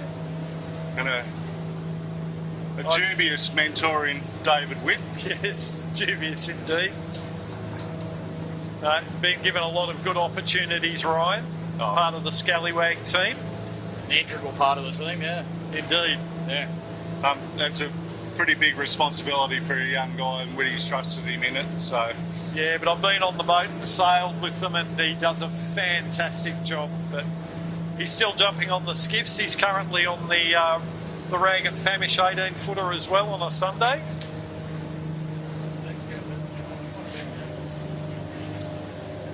Well, it's getting a little bit soft as we're moving down here. Some real puffs coming through, but there's some big gaps in the breeze.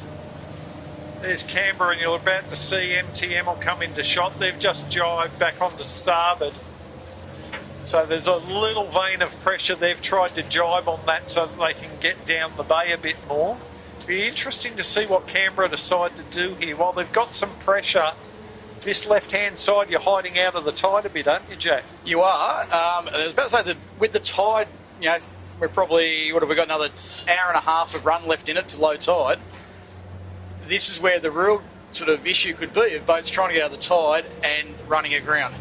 Aground or out of breeze, yeah. Yeah, aground more so. And I think that's why MTM might have jibed out.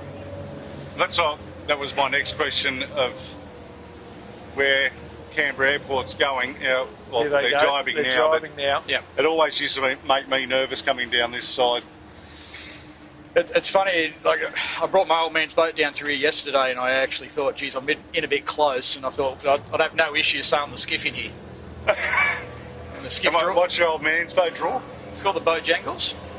It's around here somewhere, getting in the way probably. Did you check Right your front there. pots while you were Right here? on cue, is it? No, No, that's stretch.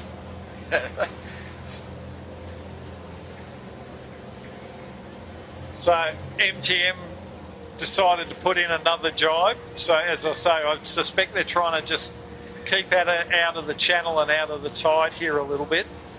And just to give the viewers an idea where the camera boat is at the moment, we've got a 0.9 sounding off the chart here at lowest astronomical tide. So Is that under the keel, Jimmy, or from the surface? that's just off the chart.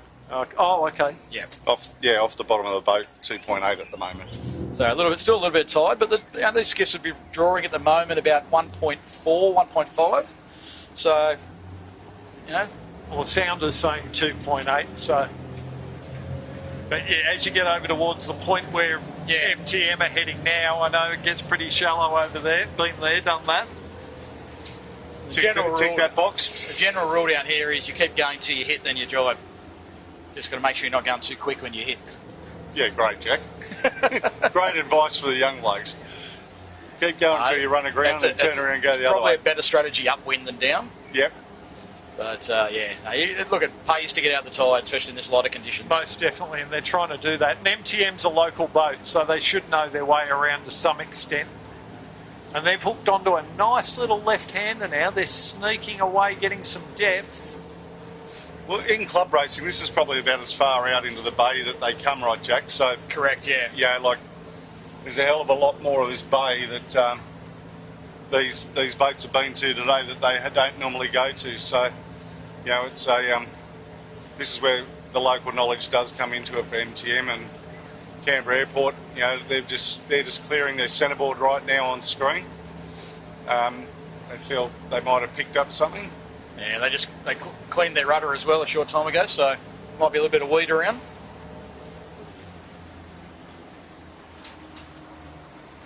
MTM doing their best.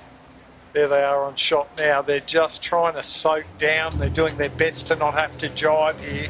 A jibe out of there will be really horrible. They're down pressure. They're probably starting to get a little bit shallow, and they're just trying to soak down and get their bow down, pointing towards where they need to be. Yeah, You can see the weed beds in that overhead shot from the drone. Yeah. Yeah, they've got to go now. There's a little bit of breeze there, so they've just waited till they got some pressure. I dare say it won't be a long jibe. They'll be back pretty quick.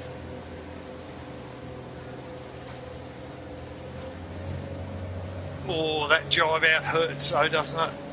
You're going with the tide, away from your finish. Yeah. Everything you're taught not to do. But Running Dolly said, aground's not the other options. Meanwhile, Canberra ideal. getting good depth on a little bit of vein of pressure here. But the boys are crouching in. They're just trying to get as much VMG running as they can here and try and get through on the line of MTM.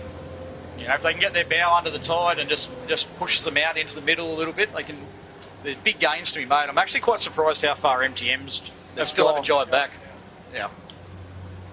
Here they go. Yeah, Canberra really trying to soak down now. Max Paul in the boat. Jack Hildebrand crouching on the gunnel. They're just trying to milk every bit of the breeze that they can here, and they've done it really well, I've got to say. Amazing job, actually, yeah. There's your two boats on screen there. Split screen for you. Now, if Canberra manage to, when they get clear of this point, if the breeze fills in a little bit, they're going to be in a really good position here. They've really evened up the game. So MTM have got two strings at the moment, have they? Justish. Yeah. Canberra still with only one on the wire, with one in the middle of the boat. Looking nervous though on Canberra, aren't they? I think that's something they had to try at this stage of the race. They've only got another mile to go to the finish. And, they're still not out of it here. No, they're soaking down nicely. They're not as quick, but they're soaking down nicely. And as you said, Jack, they've got their foils across the tide now, so that's sort of giving them depth as well. MTM is hanging on for dear life, two on the wire, trying their hardest to get height. I think they've realised they're gone just that wee bit too far. The tide's affecting them. Very soft on Canberra now, though. Yeah. So as you get up here in the river, it's a bit of a U shape of the river between Woolooware Bay around the Towra sort of beach area back up into Kurnell, and so you end up with a breeze coming from both directions at either end. So it normally would get tighter as we go in here. Yes, and I can see that happening, Jack, and I'm looking forward. There's a little bit of pressure building and they will be bowed down. So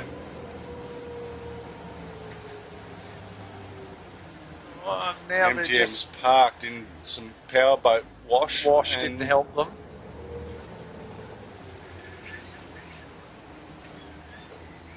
And just a little bit of pressure filling in on Canberra now, so it's working well for them, but gee, that's a struggle to get through this patchy air, pushing the tide, pushing the current.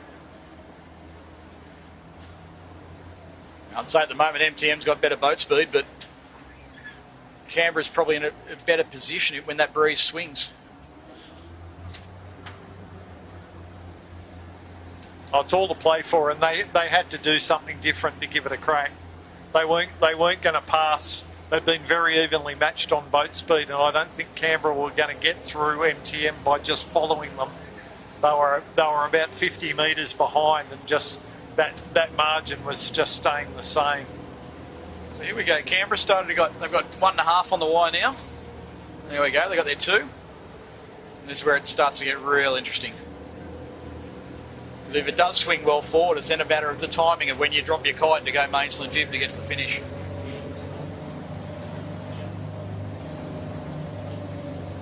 But with it getting tighter and Canberra being further stepped up to windward, it'll work in their favour. They'll compress down to MTM while going a little bit quicker. Now they're really pushing for height now, so they're struggling to get up. There's a red pylon coming up, which you'll see shortly, that they have to stay above, or below, sorry. It doesn't. I don't think that one applies to them. It's not a mark of the course. It's not a mark of the course. This one. No. It's just navigational aid. Navigational aid. Yeah. Sometimes you use them, sometimes you don't. Yeah, the guidelines. Yeah. Everyone loves some guidelines. Oh, Canberra just. We're on MTM. MTM just trying to push up as is Canberra. And at times here they're pushing for so much height they're really struggling to keep the kite from folding. Yeah, right on the limit, aren't they?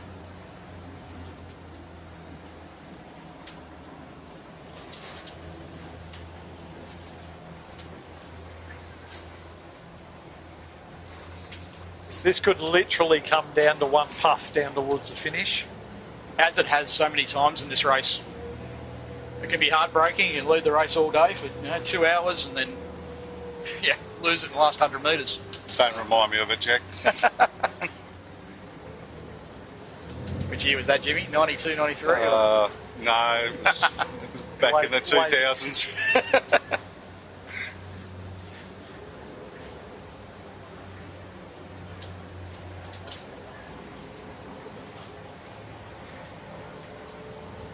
you have to set your mind back to last year. The same sort of thing happened. I think it was the Moonin with Harry Price steering. Managed to sort of get past the Bosco right near the finish.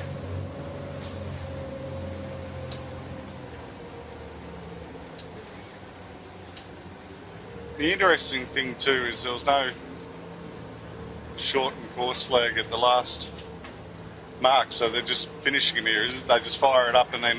Yeah, that's right. They don't have to give the warning, but and these guys probably aren't expecting the finish here. No. Yeah. You can just shorten that a mark of the course. Yeah.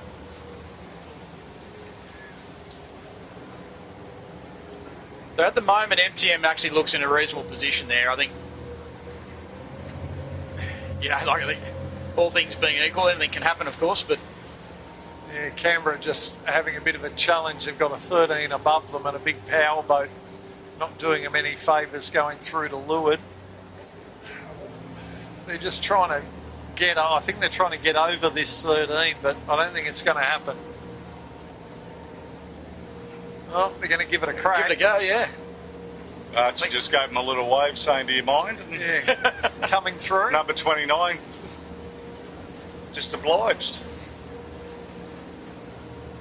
See, that's what I was talking about, the older people in the class looking after the 13s nicely, telling them where they should go. There's been a lot more collaboration between the two fleets in the last few years, which is great. More mentoring, which is good. It works on so many levels, but as the kids come into the 16s, they've already got they know half to 3/4 of the fleet already, so that's the beauty of the two classes working together. Healthy respect.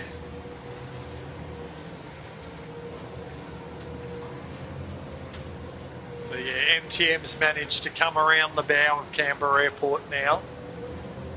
So these guys will have seen the 13s up here finishing and potentially might have tipped them off. Yeah, but how many of them have read the 13 side of it? Probably just alluding more to the shortened course. They might have, so...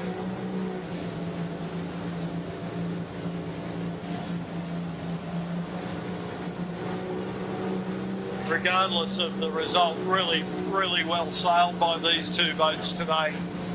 They've been the standouts, and when they got their opportunity to jump, they've really stepped away from the rest of the field.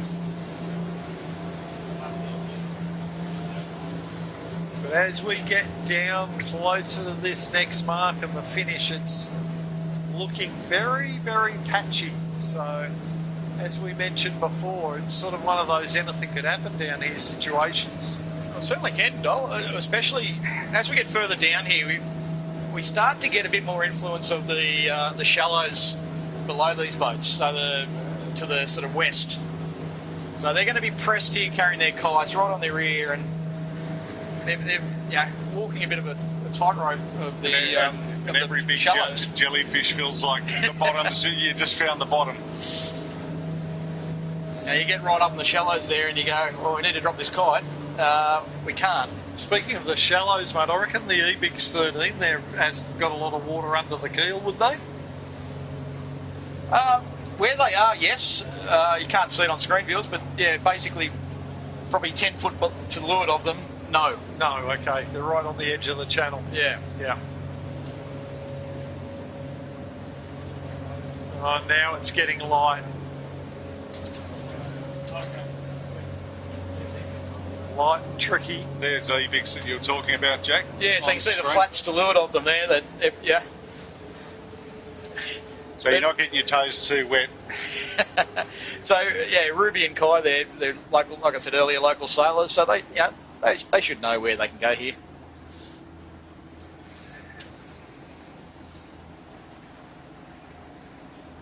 Now, was this going to be a port rounding this mark originally? Originally, this was going to be a port rounding. Okay. Yes. So right. So we are on the right side. We're on the correct side. Yeah. Yeah.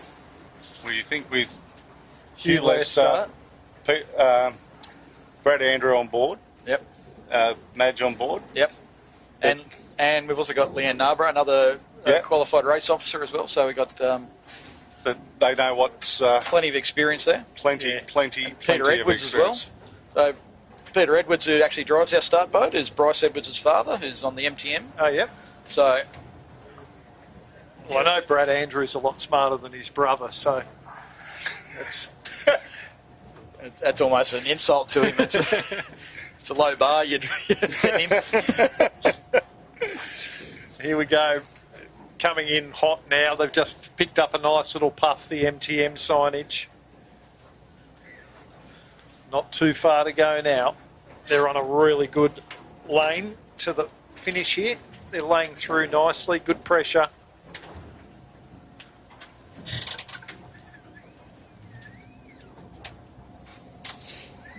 This is such good news for the St George Sailing Club.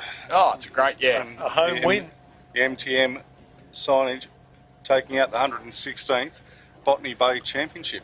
Will only be the second St George boat to win the Botany Bay Championship since Dennis Tanko won in '93, I think it was. So the other one was actually Nathan Wilmot sailing a St George boat. So there you have it. The start boat wasn't at all happy, so loudest cheer of the day from the start boat. So congratulations to them. Yeah, well done, Tommy Dawson and Bryce Edwards and Jerome Watts. They've just been summoned over towards the Pat Collis rescue boat to collect the winner's ribbon. The winner's ribbon, which hopefully they'll hoist proudly up to the top of the mast and sail in with it. Here we go, Canberra Airport. In for a very well-deserved second. Archie Cropley, Max Paul and Jack Hildebrand. Dropping their kite early. I'm not sure if they realised it was a short one. Well, MTM did the same, actually. But so there we go. I don't think they still realise that they've finished.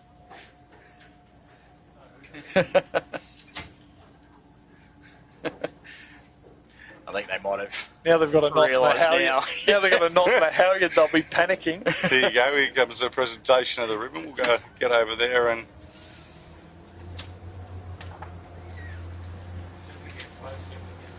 You're done. Yeah, the boys didn't realise it was a shortened course, but we've just let them know.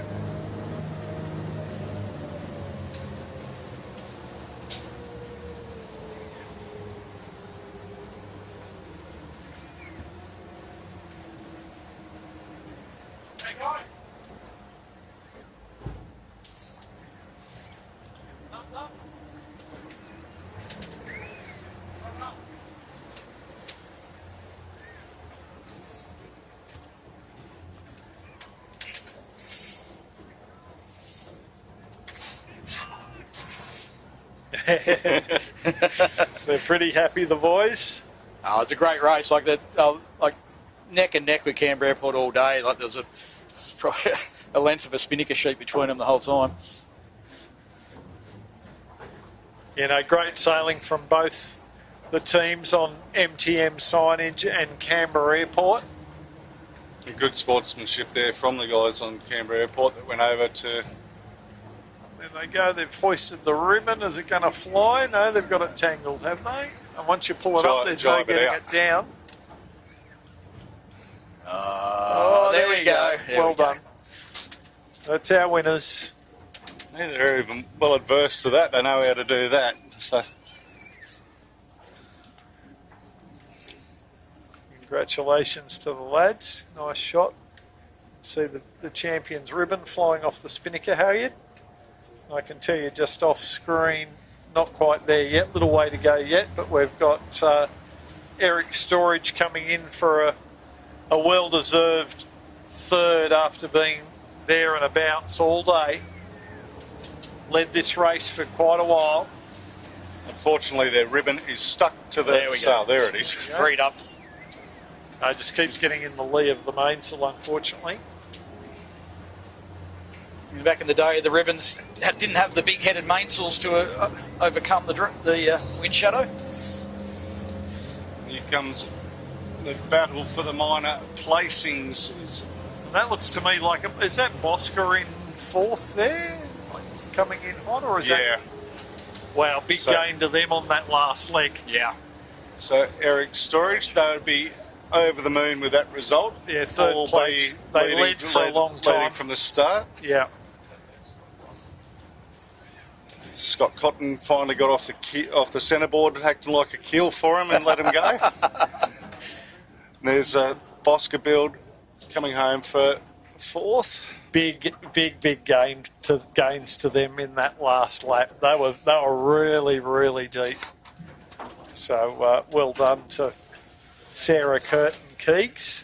And there's Imagine signage coming across the line. Not probably the day that Nathan and the team there were expecting, but yeah, not the regular crew on there too. Well, so. and most of the season hasn't been the regular crew, so it makes it very difficult to get in the groove of things when you haven't got a regular crew each week. Yeah, well, the guys who had on board were still good, but yeah, it just makes it hard to gel, doesn't it? But it's really for them. It was just that one sort of early tack out the bottom mark on the first. Cost them. Yeah, big they time. went hard right and just never recovered, unfortunately. We did say don't go out there, didn't we, Jeff? Jeepers. Plain as day, wasn't it? Yeah. He's shade to order after mixing it up in the top three. Lost their way, I guess, up one of those works. Yeah, no, they really don't. Talking to the boys, they really don't like these conditions. So, they'd be pretty happy with that. Tommy Burton, Scotty Beebe, and Joel Skelton. So they'd be in the Chris Williams camp of rules. Is that what you're saying, Dol? Something like that. Yeah. That's it. They turned up. Yeah. So well done to the boys. They sailed well all day. And a great race by these guys, TTR Civil. I don't know what's happened to them since just before the Nationals, but they've really come to life. And, good to see good seasoned campaigners, especially in Rich and Phil. Yeah. Phil Bauer's been in 16-foot skiffs for a long time, hasn't he? Well, literally since the early 90s. Yeah. So I started flying outs against Phil in the early 90s, and he jumped in a couple of years before me, and he's been around a long time. I don't think he's missed a season in that time either. Yeah, good campaigner. Oh, maybe when he did his mini Transat. Oh, yeah, he did. Yeah. Here's the Coates. Darby Jones with Gilzo and Taj. Good day for them too. They hung in there all day. Good of them to come down from Belmont.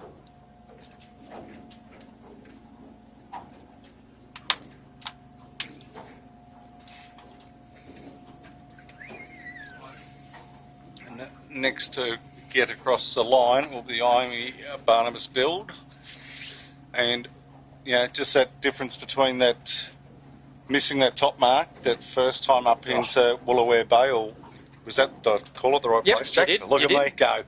And having to go back around and find a hole to get in there to be able to tack bear away, and by that stage the horse is bolted, and Yeah.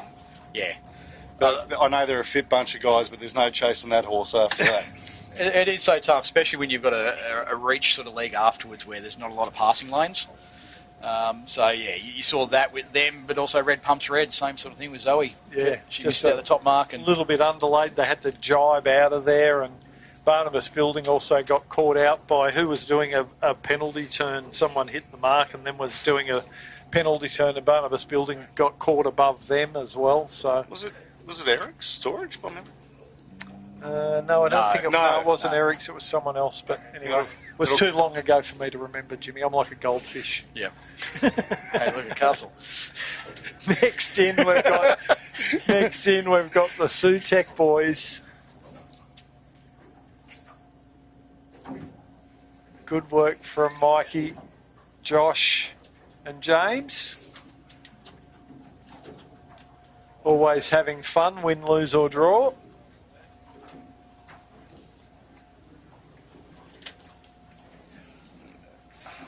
Off the map. Good race from them too. Yep. Once again, thrown together a combination with Marshall Day, Phil Marshall, and Alana Clancy. Yep. I don't think those three have ever sailed together before. On anything, no. So, Marshall, very talented young up-and-coming skipper. Phil Marshall, obviously a very good crew, and Alana Clancy, one of the best girls I've seen sailing a skiff in my time. is Rivcon. Well, yeah, Alana and back in the day, Sky McFadden sailing the 13-foot skiff together. There was some bloke who apparently could help you get a gold medal, or, teach you how to get a gold medal. Probably known better as a medal maker. He was very much so chasing after both of them as a combination. To get them into an Olympic class, getting them into an Olympic class. And, at that stage, both the girls were studying hard at uni and so forth to, chase their careers. But, they that never came to. But as you said, Dole, two of the definitely better of the young female sailors back in the day that were very much so chased after by the likes of Victor Kovalenko. Yeah, and just behind them was Rivcon. Jess Rivers, another great female helm, sailing with brother Kai and Jacob. And then Buckingham on screen with Georgia Clancy. That's it. So Alana's sister.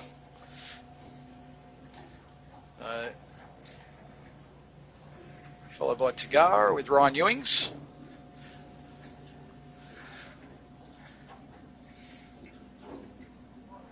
They're over. That's who was doing the penalty turn. Geochemical. That's right, it was too. Come to me eventually. I think Zoe would be disappointed. Obviously, that we spoke about that top mark, but these sort of day, I actually thought, she was a real good shot at it.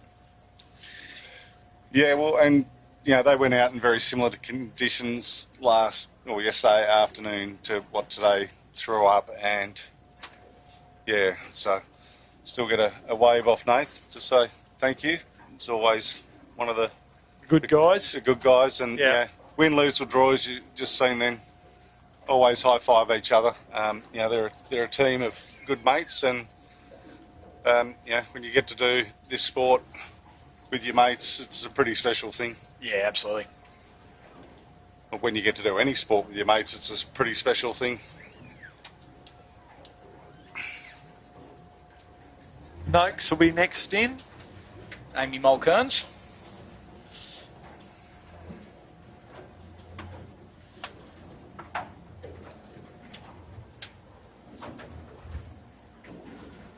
Another St George boat. Yep. Another St George boat, another female skipper. I think you've got more female skippers at St George than males. We do, right? I think it's 8 out of the 14 boats skippered by females at St George. And Noakes sponsoring both a 16 and a 13 down here, so good on the mighty team at Noakes. Headed up by Sean Langman, very good friend of Sail Media's. There they go, they're over. And then we will have next in, we'll have Dan Bromelo in Bartley Construction. Well, there's the Tribeca after that.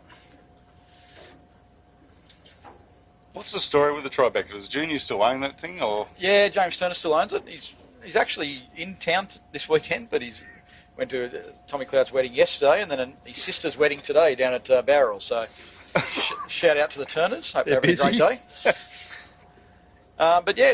Today we've got Beck Hancock steering the Tribeca. Right, and Beck, regular skipper on the Ballard Properties 18-foot skiff, and tomorrow's race for the 18-footers is brought to you by Ballard Properties. There we go. So I did a little bit of homework this week. Preemptive plug. Yes. Well, you got to, Jack. We're trying to get to the, over the 10,000 viewers on the 18s, and we've got the JJs coming up in 2 weeks. So feel free to tune into 18-footers TV on YouTube, and I'll be tuned in every day apart from Big Wednesday. I know that because we'll be seeing you walk past us on the dock. But guys, thank you very, very much for your input today and coming along, and for doing your homework there, Jack, and knowing strategically where to place your foot before you're asked which question onto your notepad on the floor. Questions without notice. Yes. Had I been smarter when you left it on the boat and left the boat earlier, I should have had a look. Dolly, thank you as always. Thanks for coming down here to St George, Dole. I know you had a lot on this morning with assisting Garth Bickford. Don't forget to go along and go fund me page. What was it? Garth's biggest challenge. Go suss that out. And Thank you. that place there on the screen is where we're just about to head. So thank you very much to all the team back here. We've got Piers, Dylan, Chits, and young Mitch back in helping again today. You guys have been awesome. We did our best we could under the circumstances with aeroplanes, people splitting from one side of Botany Bay to the other, and lack of being able to put a drone up out in the bay. But this has been a Sail Media production for the St George Sailing Club. Thank you and good evening. Good afternoon. Thank you.